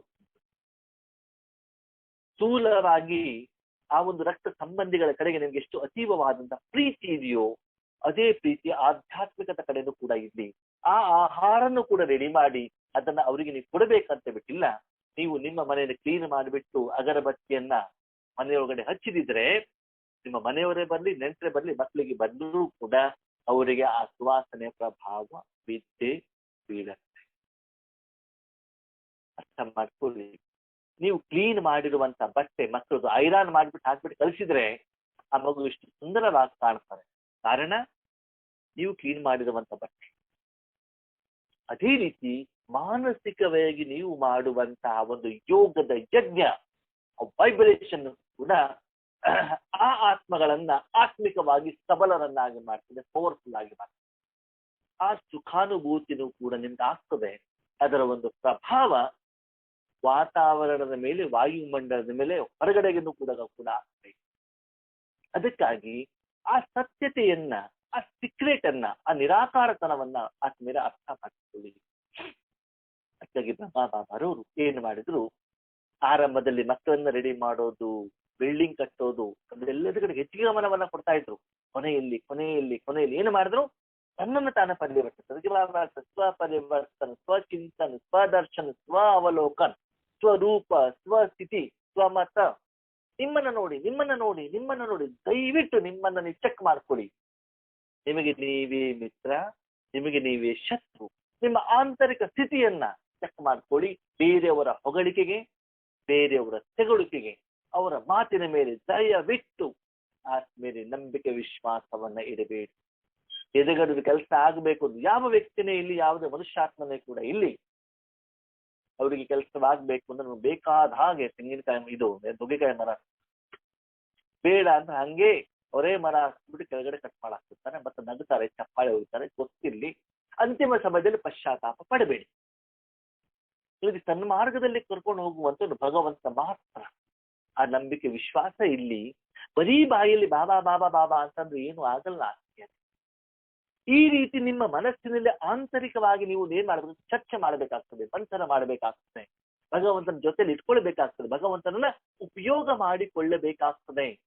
ಆವಾಗ್ಲೇನೆ ಭಗವಂತನ ಮೇಲೆ ನಂಬಿಕೆ ಬರ್ತದೆ. ಸುಮ್ಮನೆ ನೋಡ್ತಾ ಕೂತ್ಕೊಟ್ಟು ಆಗೋದಿಲ್ಲ. ಅದಕ್ಕೆ ದಯವಿಟ್ಟು ಆತ್ಮೀಯರೇ, ನನ್ನ ಅನುಭವ ಏನು ಅಂತಂದ್ರೆ, ಪ್ರಪಂಚದಲ್ಲಿ ನಂಬಿದ್ರೆ ಕೇವಲ ಒಬ್ಬನನ್ನೇ ನಂಬಿ. ಯಾರನ್ನ? ಪರಮಾತ್ಮ. ಯಾರನ್ನ ನಂಬಾರದು? ಅಣ್ಣವ್ರೆ, ಗೌರ್ಮೆಂಟ್ ಅವರು ನಂಬಾರದು. ಮತ್ತೆ ರಾಜಕೀಯ ವ್ಯಕ್ತಿಗಳನ್ನು ನಂಬಾರ್ದು. ಮತ್ತೆ ಯಾರನ್ನ ನಂಬಾರ್ದು? ನಂಬರ್ 1 ನಿಮ್ಮನ್ನ ನೀವು ನಂಬಿ. ಯಾರನ್ನ ನಂಬಾರ್ದು? ದಯವಿಟ್ಟು ನಿಮ್ಮನ್ನ ನೀವು ನಂಬಬೇಡಿ. ಯಾಕೆ ಅಂತಂದ್ರೆ ಆತ್ಮೀಯರೇ, ಆ ನಿಮ್ಮ ಮನಸ್ಸಿದೆಯಲ್ಲ, 63 ಜನ್ಮದ ವಿಕಾರದಲ್ಲಿರುವಂತ ರಾವಣನ ಸಂಪ್ರದಾಯದ ಸಂಸ್ಕಾರವನ್ನೇ ತೆಗೆದು ಎದುರುಗಡೆ ಕೊಡ್ತದೆ. ಏನಂತ? ಸಾಯಂಕಾಲ ಆದ ತಕ್ಷಣ ಪಾನಿಪುರಿ ತಿನ್ನು, ಗೋಬಿ ಮುಂಚೂರಿ ತಿನ್ನು ಅಂತ ಅದೇ ಸಂಸ್ಕಾರವನ್ನ ಕೊಡ್ತದೆ. ಅದಕ್ಕಾಗಿ ನಿಮ್ಮನ್ನು ನೀವು ನಂಬಬೇಡಿ. ಯಾರನ್ನು ನಂಬಬೇಕು? ಏಕ್ ಬಾತ್ ದೂಸ್ತಾನ. ಯಾವುದಲ್ಲಿ? ಪ್ರತಿಯೊಂದು ಕರ್ಮ. ಕೆಲವೊಂದ್ಸಲ ಈಶ್ವರ ಕಾರ್ಯಕ್ಕೆ ಬಂದಾಗ ನಾವು ಅಲ್ಲಿ ಅದಕ್ಕೆ ತಕ್ಕ ಹಾಗಿರ್ತೀವಿ. ಲೌಕಿಕಕ್ಕೆ ಬಂದಾಗ ಲೌಕಿಕ ಹಾಗೆ ಬಿಟ್ಬಿಡ್ತೀವಿ. ಈಶ್ವರಿ ಕಾರ್ಯಕ್ಕೆ ಬಂದಾಗ ಅಲ್ಲೆಲ್ಲ ನಿಯಮಗಳು, ಶ್ರೀಮಂತಗಳು, ಟ್ರಾಫಿಕ್ ಕಂಟ್ರೋಲ್, ಅಮೃತ ವೇಳೆ, ಯೋಗ, ಮುರಳಿ ಎಲ್ಲ ಇದೆ ಪಕ್ಕ. ಅದು ಮುಗೀತು, ಎಲ್ಲ ಕಚ್ಚ. ಆತ್ಮಗಳು ಇರ್ತಾರೆ, ಕಂಡೋರೆ ಬಟ್ಟೆ ತುಂಬಾ ಚೆನ್ನಾಗಿದೆ, ಇವತ್ತು ಬೆಳಗಿನ ಸಾಯಂಕಾಲ ಚೆನ್ನಾಗಿದೆ, ನಾಳೆ ಬಟ್ಟೆ ಇಲ್ಲ, ಬಟ್ಟೆ ತೊಳೆಯೋದನ್ನೇ ಕೆಲಸ, ಇವತ್ತು ಬಕೆಟ್ ತುಂಬಿಟ್ಟು ಬಿಟ್ಟಿದ್ದಾರೆ, ನಾಳೆ ವಾಶ್ ಮಾಡ್ಬೇಕಲ್ಲ. ಹಾಗೆ ಇಲ್ಲಿ ಬಾಬಾ ಹೇಳ್ತಾನೆ, ಮಕ್ಕಳೇ ನಿಮ್ಮ ಆಂತರಿಕ ಸ್ಥಿತಿಯನ್ನು ಚೆಕ್ ಮಾಡ್ಕೊಳ್ಳಿ. ಪ್ರತಿಯೊಂದು ಕರ್ಮ ಆದ್ಮೇಲೆ ಸಿಂಪಲ್. ನೀವು ಮಾಡಿರುವಂತ ಕರ್ಮ ಕರೆಕ್ಟ್ ಆಗಿದ್ದಿದ್ರೆ ಆತ್ಮಿಕವಾಗಿ ಸಂಪಾದನೆ ಆಗ್ಲೇಬೇಕು, ಮನಃಶುದ್ಧಿ ಆಗ್ಲೇಬೇಕು. ಅಶುದ್ಧವಾಗಿರುವಂತ ಮನಸ್ಸಿನ ಪ್ರಭಾವ ನಿಮ್ಮ ಮೇಲೆ ಬೀಳಲೇಬೇಕು. ಹಾಗಂದ್ರೆ ಸಿಂಪಲ್, ಕ್ಲೀನ್ ಆಗಿರೋ ಬಟ್ಟೆ ಹಾಕೊಂಡಾಗ ಸುಖದ ಅನುಭವ ನಮ್ಗಾಗ್ಲೇಬೇಕು. ಊಟ ನಾನು ಮಾಡಿದಾಗ ಅನುಭವ ನನಗಾಗ್ಲೇಬೇಕು. ಊಟದಲ್ಲಿ ಉಪ್ಪು ಹುಳಿ ಖಾರ ಇದ್ರೆ ನನಗೆ ಅನುಭವ ಆಗ್ಬೇಕು. ನೋವು ಕಡಿಮೆ ಆದಾಗ ಅನುಭವ ನನಗೆ ಆಗ್ಬೇಕು. ಅದೇ ರೀತಿ ಮನಸ್ಸು ಕೂಡ ಒಂದು ಸ್ಥಾನ. ಆತ್ಮ 5000 ವರ್ಷದಲ್ಲಿ ಮನಸ್ಸಿಲ್ಲದನ್ನು ಏನು ಕರ್ಮ ಮಾಡ್ಲಿಕ್ಕೆ ಆಗುವುದೇ ಇಲ್ಲ. ಯಾವುದೇ ಕೆಲಸಕ್ಕೆ ಒಂದು ಸಾಧನವನ್ನ ಉಪಯೋಗ ಮಾಡಿದ ಮೇಲೆ ಅಲ್ಲಿ 2 ಫಲಿತಾಂಶಗಳು ಬರ್ತವೆ. ಒಂದು ಸಫಲ, ಇನ್ನೊಂದು ವಿಫಲ. ಅಂದ್ರೆ ಒಂದೇ ಮೆದ್ಕೊಳ್ಬೇಕು, ಇಲ್ಲ ಕ್ಲೀನ್ ಆಗ್ಬೇಕು, 2 ಇರುತ್ತೆ. ಸರಿನಾ? ಈಗ ನೀವು ಮಾಡಿರುವಂತ ಕರ್ಮ ಅದರಿಂದ ಮನಸ್ಸು ಮಲಿನ ಆಗಿದ್ದಿದ್ರೆ ಇದು ಭಾರದ ಅನುಭವ. ಒಂದು ವೇಳೆ ಮನಸ್ಸು ಸ್ವಚ್ಛವಾಗಿದ್ರೆ, ಅದಕ್ಕೆ ಬೇಕಾಗಿರೋದು ಸಿಕ್ಕಿದ್ರೆ ಆ ಮನಸ್ಸು ಹಗುರವಾಗಿರ್ತದೆ. ಅದಕ್ಕಾಗಿ ಪುನಃ ಪುನಃ ಪುನಃ ಪುನಃ ಪ್ರತಿಯೊಂದು ಕರ್ಮ ಆದ ಮೇಲೆ ಯಾವ್ದನ್ನ ಚೆಕ್ ಮಾಡ್ಕೊಳ್ಬೇಕು? ಮನಸ್ಸನ್ನ ಚೆಕ್ ಮಾಡ್ತೀವಿ. ನಾವ್ ಯಾವ್ದನ್ನ ಚೆಕ್ ಮಾಡ್ಕೊಳ್ತೀವಿ ಅನ್ನೋದು ನಾವು ಚೆಕ್ ಮಾಡ್ತಾ ಇರ್ತೀವಿ. ಏನು? ಮೊಬೈಲ್, ವಾಟ್ಸಾಪ್ ಅಲ್ಲಿ ಯಾರ್ಯಾರು ಮೆಸೇಜ್ ಬಂತು, ಯಾರ್ಯಾರು ಮಿಸ್ ಕಾಲ್ ಬಂದಿದೆ, ಇಂಟರ್ನೆಟ್ ಸರಿಯಾಗಿದೆಯೋ ಇಲ್ವೋ. ಪದೇ ಪದೇ ಪದೇ ಪದೇ ಬಾಬಾ ಸ್ಪಷ್ಟವಾಗಿ ಹೇಳ್ತಾರೆ, ಮಕ್ಕಳು ಇವತ್ತು ಎಷ್ಟು ಮೊಬೈಲ್ ಕಡೆ ಕಡಿಮೆ ಗಮನ ಇದೆಯಲ್ಲ, ಅಷ್ಟೇ ಗಮನ ಏನಾದ್ರು ಮನಸ್ಸಿನ ಕಡೆಗೆ ಇದ್ದು ಬಿಟ್ರೆ ಅಹೋ ಸೌಭಾಗ್ಯ ಅಂತ ಹೇಳ್ಬಿಡ್ತಾರೆ. ಮನೆ ಮೇಲೆ ಹಾಕೊಂಡಿರುವಂತ ಬಂಗಾರದ ಕಡೆಗೆ ಎಷ್ಟು ಗಮನ ಇದೆ, ಬಟ್ಟೆ ಕಡೆ ಗಮನ ಇದೆ, ಮಕ್ಕಳ ಕಡೆ ಗಮನ ಇದೆ, ಪತಿ ಕಡೆ ಗಮನ ಇದೆ. ಅಷ್ಟೇ ಗಮನ ಮನಸ್ಸಿನ ಕಡೆಗೆ ನೀವು ಇದ್ದಿದ್ದೆ ಆದ್ರೆ ಒಳ್ಳೇದು ಕೆಟ್ಟದ್ದು ಸರಿ ತಪ್ಪು ಚೆಕ್ ಮಾಡ್ಬಿಟ್ಟು, ಸುಮ್ಮನೆ ಚೆಕ್ ಮಾಡೋದಲ್ಲ, ಚೆಕ್ ಅಂಡ್ ಚೇಂಜ್ ಅದನ್ನ ಮಾಡ್ಬೋದು. ಹಾಗೆ ರಮಾಬಾಬರ ಜೀವನದಲ್ಲಿ ರಾತ್ರಿ ಮಲ್ಕೊಂಡಾಗ ತನ್ನ ಕರ್ಮೇಂದ್ರಿಯಗಳ ಮೇಲೆ ದರ್ಬಾರ ಮಾಡ್ತಿದ್ರು. ಇವತ್ತು ಯಾವ ಕರ್ಮೇಂದ್ರಿಯ ನನ್ನ ಮಾತನ್ನ ಕೇಳಲಿಲ್ಲ, ಮೋಸ ಮಾಡ್ತು. ಹಾಗೆ ಹೆಚ್ಚಿನ ಸಮಯವನ್ನ ಆತ್ಮೇರೆ ಮನಸ್ಸಿನ ಕಡೆ ಗಮನ ಕೊಡಿ, ಹೊಟ್ಟೆ ಕಡೆ ಗಮನ ಕೊಡ್ತೀವಿ, ಬಾಯಾರಿಕೆ ಕಡೆ ಗಮನ ಕೊಡ್ತೀವಿ, ಸುಸ್ತಿನ ಕಡೆ ಗಮನವನ್ನ ಕೊಡ್ತೀವಿ, ಹೆಸರು ಕೀರ್ತಿ ಕಡೆ ಗಮನ ಕೊಡ್ತೀವಿ, ಸಂಬಂಧಿಗಳ ಕಡೆ ಗಮನ ಕೊಡ್ತೀವಿ. ಅದು ಮುಖ್ಯವಾಗಿ ಕೊಡಬೇಕಾಗಿರುವಂಥದ್ದು ಆತ್ಮಿಕ ಸ್ಥಿತಿಗಳ ಕಡೆಗೆ, ಆತ್ಮಿಕ ಸಂಪಾದನೆ ಕಡೆಗೆ, ಆತ್ಮಿಕ ಅಕೌಂಟ್ ಇದೆ. ಇದನ್ನ ಬ್ರಹ್ಮ ಬಾಬಾರವರು ಮಾಡಿದ್ರು. ಆ ಕಾರಣದಿಂದ ಹೊರಗಡೆ ಏನು ಪರಿಸ್ಥಿತಿ ಬಂದು ಸಿಂಪಲ್ ಆಗ್ತಾರೆ ನೋಡಿ. ಅವ ಒಂದು ಸುಂದರ ಉದಾಹರಣೆನ ಕೊಡ್ತಾರೆ. ನಿಮಗೆ ಆರೋಗ್ಯ ಸರಿ ಇಲ್ಲ ಅಂತ ಡಾಕ್ಟರ್ ಹೋದಾಗ ಕಾಯಿಲೆ ಗುಣ ಆಗ್ಬೇಕು ಅಂತಂದ್ರೆ ಅವ್ರು ಇಂಜೆಕ್ಷನ್ ಕೊಡ್ತಾರೋ ಕೊಡಲ್ವೋ? ಕೊಡ್ತಾರೆ. ಆ ಇಂಜೆಕ್ಷನ್ ಚುಚ್ಚಿದಾಗ ನೋವು ಆಗತ್ತೋ ಆಗಲ್ವೋ? ಆಗತ್ತೆ. ನೋವು ಮಾಡ್ಕೊಳ್ಬೇಕು. ಕಾಯಿಲೆ ಗುಣ ಆಗ್ಬೇಕು ಅಂತಂದ್ರೆ, ಪಾತ್ರೆ ನುಂಗಬೇಕು ಅಂತಂದ್ರೆ ನಾಲ್ಗೆ ಕೈಗೆ ಆಗ್ತದೆ, ತಗೊಳ್ಬೇಕಾಗ್ತದೆ. ಹಾಗೆ ನಮ್ಮ ಲೆಕ್ಕಾಚಾರಗಳು ಕ್ಲಿಯರ್ ಆಗ್ಬೇಕು ಅಂತಂದ್ರೆ ಆತ್ಮಗಳು ಎದುರುಗಡೆ ಬರಲೇಬೇಕು, ವಿಘ್ನಗಳು ಬರಲೇಬೇಕು, ಪರಿಸ್ಥಿತಿ ಬಂದೇ ಬರ್ತದೆ, ಸಮಸ್ಯೆಗಳು ಬಂದೇ ಬರ್ತವೆ. ಅದಕ್ಕಾಗಿ ಸಮಸ್ಯೆಯನ್ನು ಎದುರಿಸಬೇಕೇ ಹೊರತು ಹೆದರಿ ಬಿಟ್ಟು ಓಡ್ ಹೋಗೋದು ಅಲ್ಲ. ಓಡ್ ಹೋಗೋರಿಗೆ ಫಾಲೋ ಫಾದರ್ ಅಂತ ಹೇಳೋದಿಲ್ಲ.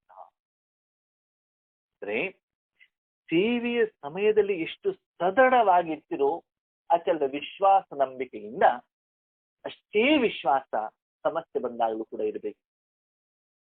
ನನ್ನ ವೈಯಕ್ತಿಕ ಜೀವನದಲ್ಲಿ ನೋಡಿದ್ದೇನೆ, ಈಶ್ವರೀಯ ಕಾರ್ಯದಲ್ಲಿ ಇದ್ದಾಗ ನಮ್ಗೆ ಒಂದು ಇರುವಂತಹ ಕಾನ್ಫಿಡೆನ್ಸ್ ಇದೆಯಲ್ಲ, ಲೌಕಿಕ ಕಾರ್ಯದಲ್ಲಿ ಬಂದಾಗ ಇರೋದೈತೆ.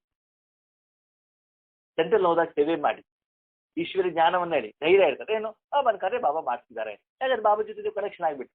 ಲೌಕಿಕ ಅಂದ ತಕ್ಷಣ ದೇಹದ ಸಂಬಂಧ, ರಕ್ತ ಸಂಬಂಧಿಗಳ ಜೊತೆಗೆ ಆ ಸಂಸ್ಕಾರ ಜೊತೆ ಕನೆಕ್ಟ್ ಆದಾಗ ನಮ್ಗೆ ಏನಾಗ್ತದೆ, ಈಶ್ವರಿಯ ಕರ್ಮದಲ್ಲಿ, ಈಶ್ವರಿಯ ವಾತಾವರಣದಲ್ಲಿ, ಈಶ್ವರ ಸೇವೆಯಲ್ಲಿ ಸಿಗುವಂತಹ ಒಂದು ಸಂತೃಪ್ತ ಭಾವ ಲೌಕಿಕ ಕಾರ್ಯದಲ್ಲಿ ಸಿಗುವುದಿಲ್ಲ. ಅದಕ್ಕಾಗಿ ಆತ್ಮೀಯಲ್ಲಿ ಬದಲಾವಣೆ ಮಾಡಿಕೊಳ್ಬೇಕಾಗಿದ್ದು ನಿಮ್ಮ ಮನಸ್ಸನ್ನ ಮಾತ್ರ. ಸದಾ ಕಾಲ ನೀವೇನ್ ಮಾಡಿ ನಿಮ್ಮ ಮನಸ್ಸನ್ನು ಚೇಂಜ್ ಮಾಡಿ. ಈ ಮುರುಳಿಯಲ್ಲಿ ಅದಕ್ಕಾಗಿ ಬಾಬಾ ತುಂಬಾ ಸುಂದರವಾದ ಮಾತನ್ನು ಹೇಳಿದ್ದಾರೆ. ವಿಶೇಷವಾಗಿ ಮಾತೆಯರ ಏನ್ ಹೇಳಿದ್ದಾರೆ, ಮಾತೆಯರಿಗೆ ಲೌಕಿಕ ಕಾರ್ಯ ಏನಾದ್ರೂ ಹೇಳಿದ್ರೆ ಅವ್ರು ಎಲ್ಲ ಸೆಟ್ಟಿಂಗ್ ಮಾಡ್ಕೊಂಡ್ಬಿಡ್ತಾರೆ. ಏನದು ಸೆಟ್ಟಿಂಗು? ಮನೇಲಿ ಮದ್ವೆ ಇದೆ, 15 ದಿನ ಇನ್ವಿಟೇಷನ್ ಕೊಡ್ಲಿಕ್ಕೆ ಹೋಗ್ಬೇಕು. ಆವಾಗ ತಂಗಿಯನ್ನು, ಅತ್ತೆಯನ್ನು, ಅಜ್ಜಿಯನ್ನು, ಪಕ್ಕದ ಮನೆಯವರಿಗೆ ಏನ್ ಮಾಡ್ಬಿಟ್ಟು ಕರ್ಕೊಂಡು ಬಂದ್ಬಿಟ್ಟು ಮನೆಗೆ ಜವಾಬ್ದಾರಿ ಕೊಟ್ಬಿಟ್ಟು ಇನ್ವಿಟೇಷನ್ ಹಂಚಲಿಕ್ಕೆ ಹೋಗ್ತಾರೆ. ಸರಿನಾ?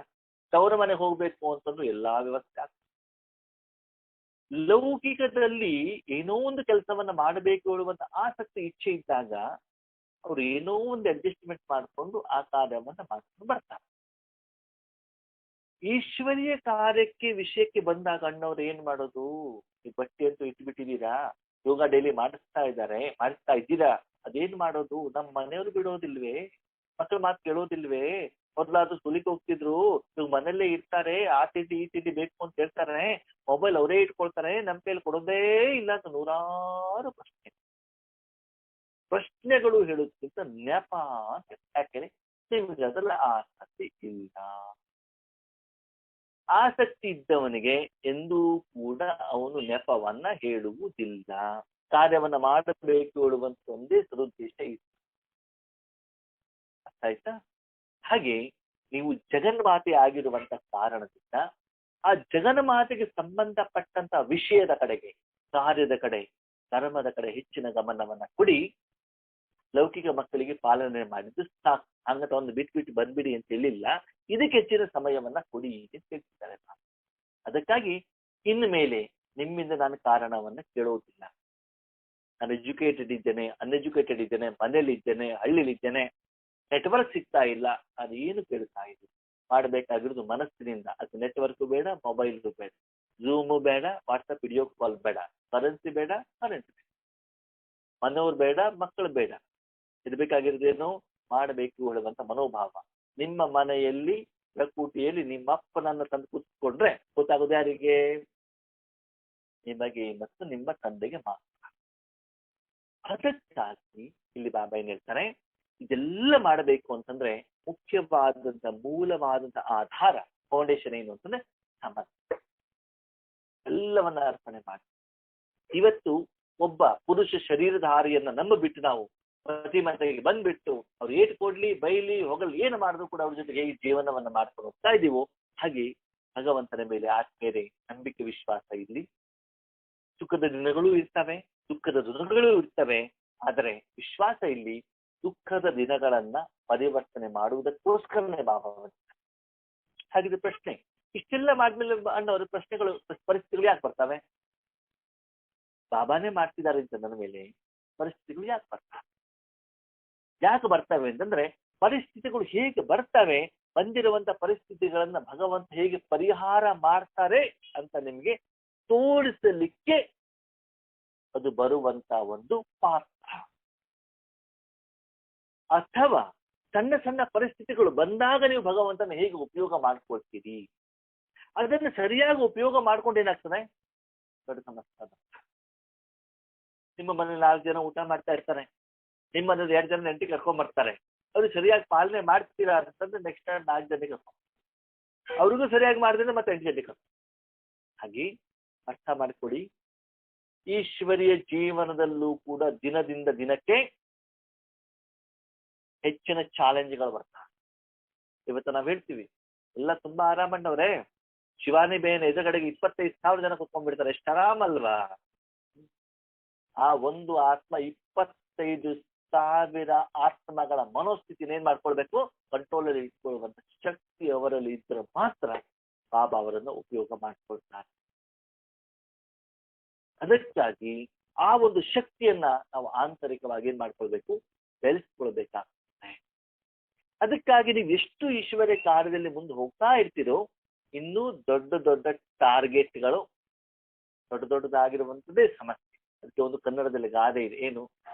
ಇರುವೆ ಭಾರ ಇರುವೆಗೆ, ಆನೆ ಭಾರ ಆನೆ. ಆತ್ಮೀಯರು, ಒಂದು ಸತ್ಯ ಹೇಳ್ತಾನೆ, ಕಣ್ಣಿಗೆ ಕಾಣೋದೆಲ್ಲ ಸತ್ಯ ಅಲ್ಲ. ಕಣ್ಣಿಗೆ ಕಾಣೋದೆಲ್ಲ ಸತ್ಯ ಅಲ್ಲ, ನಾವು ನೋಡಿದ್ದು ಕೂಡ ಎಲ್ಲ ಸತ್ಯ ಅಲ್ಲ. ಯಾಕೆ? ಕಂಡವ್ರೆ, ದಾದಿಯವರೆಲ್ಲ ಎಷ್ಟು ಪರಿಪಕ್ವ ಆಗ್ಬಿಟ್ಟಿದ್ದಾರೆ ಅಂತಂದ್ರೆ, ಅವರು ಫ್ಲೈಟ್ ಅಲ್ಲೇ ಬರ್ತಾರೆ, ಕಾರಲ್ಲೇ ಓಡಾಡ್ತಾರೆ. ಅವ್ರು ಬರೋಕ್ಕಿಂತ ಮೊದ್ಲು 4 ದಿನ ಮೊದ್ಲೇ ಅಡಿಗೆಯವರೆಲ್ಲ ಬಂದಿರ್ತಾರೆ, ತುಪ್ಪದ ರೊಟ್ಟಿ ಗಿಟ್ಟಿ ಎಲ್ಲ ವ್ಯವಸ್ಥೆ ಮಾಡಿರ್ತಾರೆ. ಕೇಳ್ತೀವಿ ನಾವು. ಆದರೆ ಅವರ ನಿಜ ಜೀವನವನ್ನ ನೋಡಿ, ಮೌಂಟಬುನಲ್ಲಿ ಇದ್ದಾಗ್ಲೂ ಕೂಡ ದಿನಕ್ಕೆ 10,000, 15,000, 25,000 ಜನ ಬರ್ತಾರೆ ಅಂತಂದ್ರೆ ಎಷ್ಟು ಸಮಸ್ಯೆಗಳು, ಎಷ್ಟು ವಿಘ್ನಗಳು, ಎಷ್ಟು ವಾಯುಮಂಡಲ ಇರ್ತದೆ. ಅಷ್ಟೆಲ್ಲ ಜನರ ಸಮಸ್ಯೆಯನ್ನ ಪರಿಹಾರ ಮಾಡೋದು ನೀವು ತಿಳ್ಕೊಂಡಿರುವಷ್ಟು ಸಹಜ.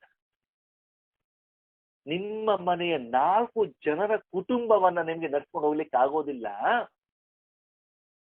ಒಂದು ದಿನ 40,000 ಜನ ಇರುವಂತಹ ವಿಭಿನ್ನವಾಗಿರುವಂತಹ ಮನೋಸ್ಥಿತಿಯ ಆತ್ಮಗಳನ್ನು ಸರಿದೂಗಿಸ್ಕೊಂಡು ಹೋಗಬೇಕು ಅನ್ನೋ ಅಷ್ಟು ಸಹಜನ ಆತ್ಮೀಯತೆ. ಅವ್ರಿಗೆ ಅಷ್ಟು ಸ್ಟ್ರಾಂಗ್ ಆಗಿ ಚಾಲೆಂಜ್ಗಳು ಇರ್ತವೆ, ನೆಗೆಟಿವ್ಸ್ಗಳು ಇರ್ತವೆ. ಯಾಕಂದ್ರೆ ಎಲ್ಲರನ್ನು ಸರ್ಟಿಫಿಕೇಟ್ ತಗೊಳ್ಲಿಕ್ಕೆ ಆಗೋದಿಲ್ಲ.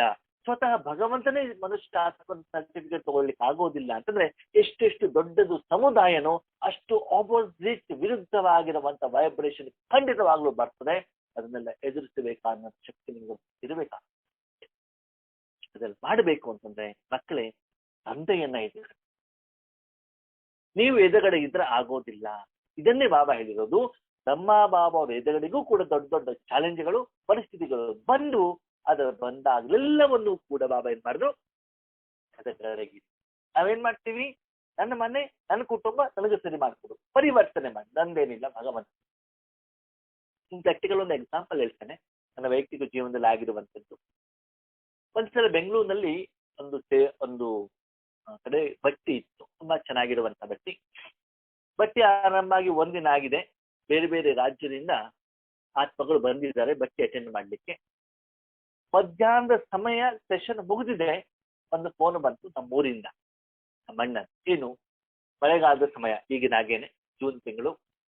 ನಮ್ಮ ಮನೆಯಲ್ಲಿರುವಂತ ಒಂದು ಮರ ಬಿದ್ದು ಬಿಟ್ಟಿದೆ, ಪಕ್ಕದ ಮನೆಯದ್ದು ಬೇಲಿ ಹಾಳಾಗಿದೆ, ಪಕ್ಕದ ಮನೆಯವರು ಬಾವಿಗೆ ಹಾಕುವಂತ ರಿಂಗಿನ ಮೇಲೆ ಮರ ಬಿದ್ದುಬಿಟ್ಟು 4 ರಿಂಗು ಹಾಳಾಗ್ಬಿಟ್ಟಿದೆ, ಇನ್ನೊಬ್ಬರ ಮನೆ ಮೇಲೆ ಕಂಪೌಂಡ್ ಮನೇಲಿ ಬಿದ್ದುಬಿಟ್ಟಿದೆ. ಅವರೆಲ್ಲ ಗಲಾಟೆ ಮಾಡ್ತಿದ್ರು. ಏನ್ ಮಾಡುದು?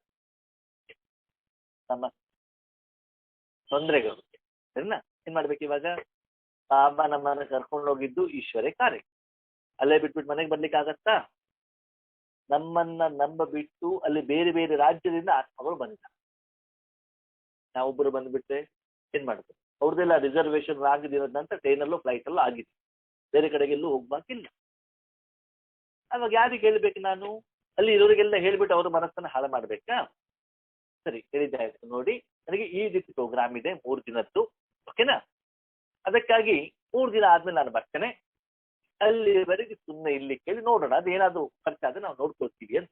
ಸರಿ, ಅಲ್ಲಿ ಹೋಗ್ಬಿಟ್ಟು ಯೋಗದಲ್ಲಿ ಕೂತ್ಕೊಂಡು ಬಿಟ್ಟು ಬಾಬನಿಗೆ ಹೇಳಿದಾಯ್ತು, ಬಾಬಾ ನೋಡು, ನಿನ್ನ ಕಾರ್ಯದಲ್ಲಿ ನಾನಿದ್ದೇನೆ, ಅದು ನನ್ನ ವೈಯಕ್ತಿಕ ಲೆಕ್ಕಾಚಾರ, ಅಲ್ಲಿ ಮರ ಬಿದ್ದಿದೆ, ನಿನ್ನ ಕಾರ್ಯ ನನ್ನ ಮೇಲಿರ್ಲಿ, ನನ್ನ ಕಾರ್ಯ ನಿನಗಿರ್ಲಿ ಅಂತ. ಓಕೆ, ಸರಿ. ಈ ವಿಷಯವನ್ನ ನಾನು ಮಾತ್ರ ಇಟ್ಕೊಂಡ್ಬಿಟ್ಟು ಬಾಬನ ಹತ್ರ ಮಾತಾಡ್ತಾ ಹೋದ್ರೆ ಇಲ್ಲಿ ಏನೇನು ಆಗ್ತಾ ಇದೆ ತಿಳ್ಕೊಳ್ತಾ. ಅದು ಆದ್ಮೇಲೆ ರಾತ್ರಿ ಬಸ್ ಹತ್ಬಿಟ್ಟು 3 ದಿನ ಕಾರ್ಯಕ್ರಮ ಮುಗಿದ್ಮೇಲೆ ಡೈರೆಕ್ಟ್ ಆಗಿ ಊರಿಗೆ ಬಂದಿದ್ದಾಯ್ತು. ಬರುವಾಗ ರಾತ್ರಿ ಇತ್ತು, ಬೆಳಿಗ್ಗಿನ ಜಾವ. ಆಮೇಲೆ ತಕ್ಷಣ ಅಲ್ಲಿ ಹೋಗ್ಬಿಟ್ಟು ನೋಡಿದೆ, ಹೌದು ಪ್ರಾಬ್ಲಮ್ ಆಗಿರೋದು ಹೌದು. ಸರಿ, ಯೋಗವನ್ನ ಮಾಡ್ಬಿಟ್ಟು ಬಾಬನಿಗೆ ಹೇಳಿದ್ದಾಯ್ತು, ಬಾಬಾ ಇದು ಪರಿಹಾರ ಆಗ್ಬೇಕು, ಏನ್ ಮಾಡ್ಬೇಕು? ಸರಿ, ಕೇಳಿದ್ದಾಯ್ತು, ಯಾರಾದ್ರೂ ಕಟ್ ಮಾಡೋರು ಇದ್ದಾರಾ? ಮರವನ್ನ ಬೇಕಾದ್ರೆ ಫ್ರೀ ಆಗಿ ಎತ್ಕೊಂಡು ಹೋಗಿ, ಏನ್ ತೊಂದರೆ ಇಲ್ಲ ಹೇಳಿದ್ದಾಯ್ತು.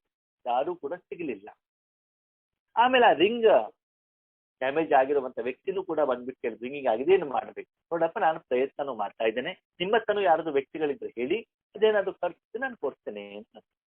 ಹೀಗೆ 2 ದಿನ ಆದ್ರೂ ಪ್ರಾಬ್ಲಮ್ ಸಾಲ್ವ್ ಆಗಿಲ್ಲ. 3ನೇ ದಿನ ಒಂದಿನ ಮಧ್ಯಾಹ್ನ ಫೋನ್ ಮಾಡ್ತಾರೆ, ಏನ್ರಿ ಪ್ರಾಬ್ಲಮ್ ಸಾಲ್ವ್ ಮಾಡಿಲ್ಲ, ಏನ್ ಮಾಡೋದು? ನೀವು ಇಲ್ಲಿ ಬನ್ನಿ ಅಂತ. ಸರಿ, ನಾನು ಅಲ್ಲಿ ಹೋದೆ.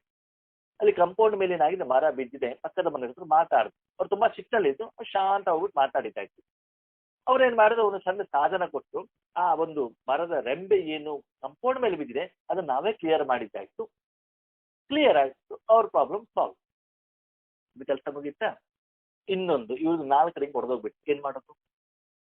ಅವ್ರೇನ್ ಹೇಳಿದ್ರು, ಆ ವ್ಯಕ್ತಿನೇ ಬಂದ್ಬಿಟ್ಟು ನಮ್ಮ ಹತ್ರ ಒಬ್ಬರು ಪರಿಚಯದವರಿದ್ದಾರೆ, ಅವ್ರ ಹತ್ರ ಮರ ಕಟ್ ಮಾಡುವಂತ ಮಷೀನ್ ಇದೆ, ನಾನ್ ತಗೊಂಡು ಬಂದ್ಬಿಟ್ಟು ಮರವನ್ನ ಕಟ್ ಮಾಡ್ಕೊಡ್ತೇನೆ. ನಾವ್ ಹೇಳಿದೆ, ಅದು ಸರಿನಪ್ಪ, ಮರ ಕಟ್ ಮಾಡ್ಕೊ, ಮರ ನೆನೆ ಇಟ್ಕೊ, ನಮ್ಗೇನು ಬೇಕಾಗಿಲ್ಲ, ಯಾಕಂದ್ರೆ ನಮ್ಮನೇಲಿ ಕಟ್ಟಿಗೆಯನ್ನು ಯೂಸ್ ಮಾಡಲ್ಲ, ಒಲೆ ಬೆಂಕಿ ಗ್ಯಾಸ್ ಯೂಸರ್ ಇದೆ. ಸರಿ, ಅದಾದ್ಮೇಲೆ ನೆಕ್ಸ್ಟ್ ಡೇ ನನ್ನನ್ನು ಕರೆದ್ರು, ಬನ್ನಿ ಸ್ವಲ್ಪ. ಬಂದಿದ್ದಾರೆ, ಏನ್ ಮಾಡ್ತಿದ್ರಿ? ಅವ್ರು ಒಬ್ಬ ವ್ಯಕ್ತಿಯನ್ನ ತಗೊಂಡು ಹೆಲ್ಪರ್ ಅನ್ನ ತೆಗೆದುಕೊಂಡು ಬಿಟ್ಟು ಏನ್ ಮಾಡ್ತಿದ್ದಾರೆ, ಮರವನ್ನ ಕಡಿತಾರೆ. ಸರಿನಪ್ಪ, ಮರ ಕಟ್ ಮಾಡ್ಕೊ, ಯೂಸ್ ಮಾಡು.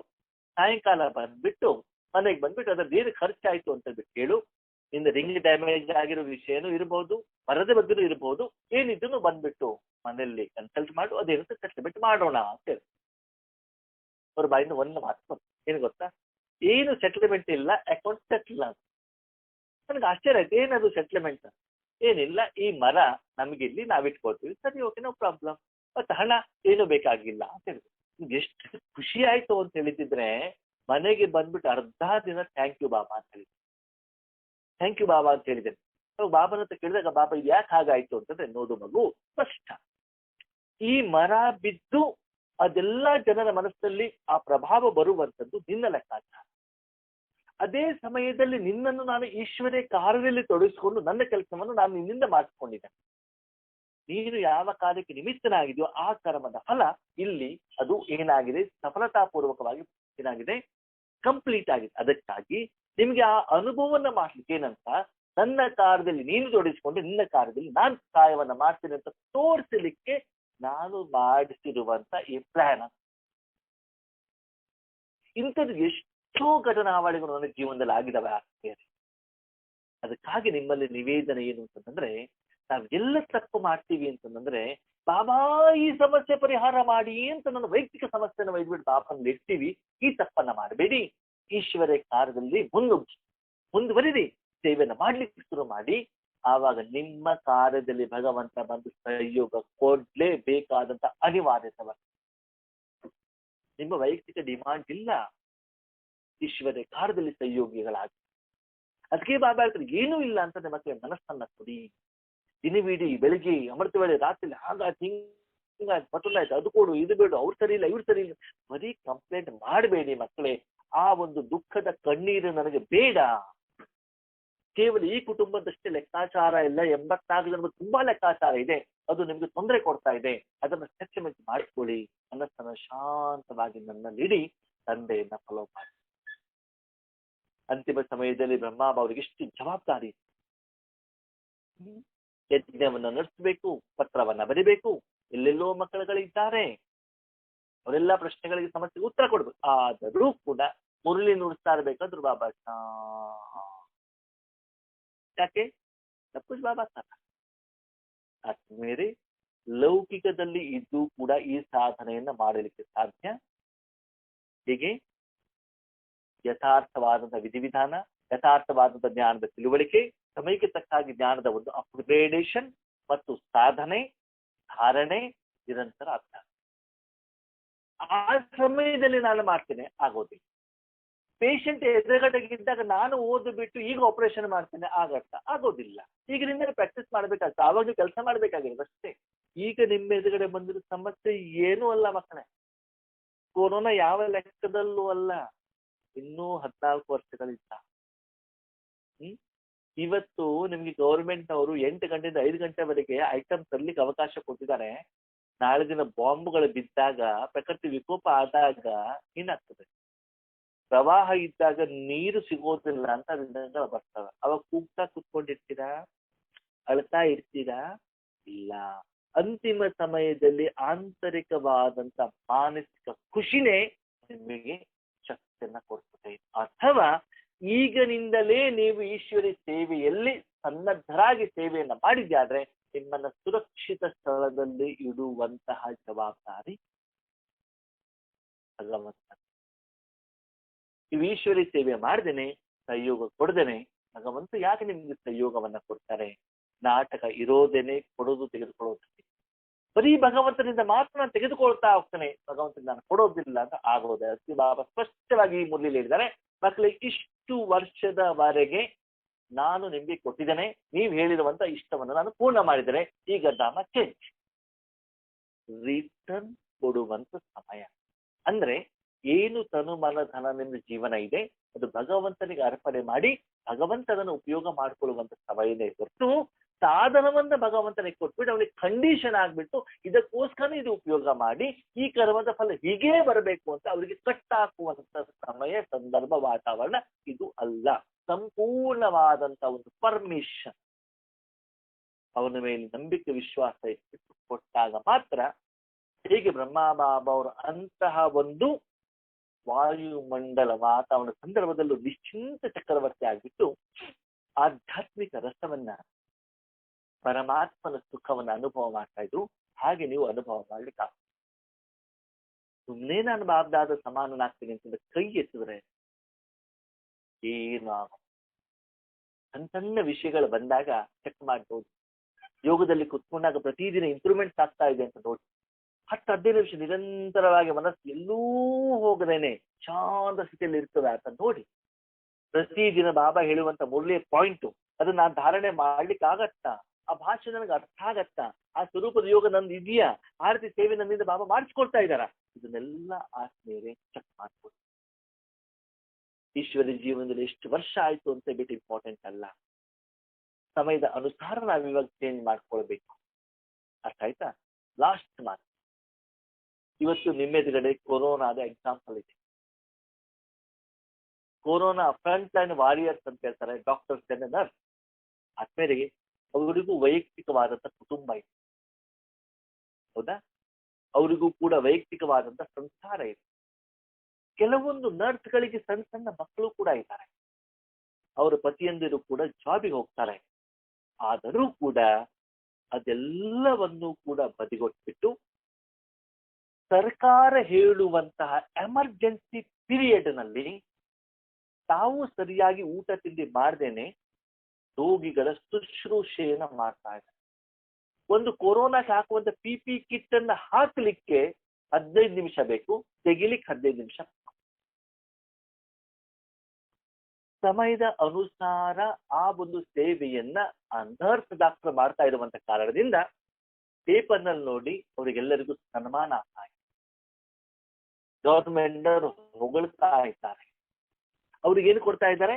ಇನ್ಕ್ರಿಮೆಂಟ್ ಪ್ರಮೋಷನ್ ಅನ್ನ ಕೊಡ್ತಾ ಇದ್ದಾರೆ, ಅವರಿಗೆ ಮೊದಲನೇದಾಗಿ ವ್ಯಾಕ್ಸಿನೇಷನ್ ಸಿಗ್ತಾ ಇದೆ. ಒಂದು ವೇಳೆ ಅಂತಹ ಆತ್ಮರ ಎಂದು ಶರೀರ ಬಿಟ್ಟ ಅವರ ಕುಟುಂಬಗಳಿಗೆ ಲಕ್ಷಾಂತರ ಹಣವನ್ನು ಕೂಡ ಕೊಡ್ತಾ ಇದ್ದಾರೆ. ಯಾಕೆ? ಆ ರಿಸ್ಕ್ ಅನ್ನ ತಗೊಂಡಿದ್ದಾರೆ. ಲೌಕಿಕವಾಗಿರುವಂತ ಗೌರ್ಮೆಂಟಿನ ಆದೇಶದ ಅನುಸಾರ.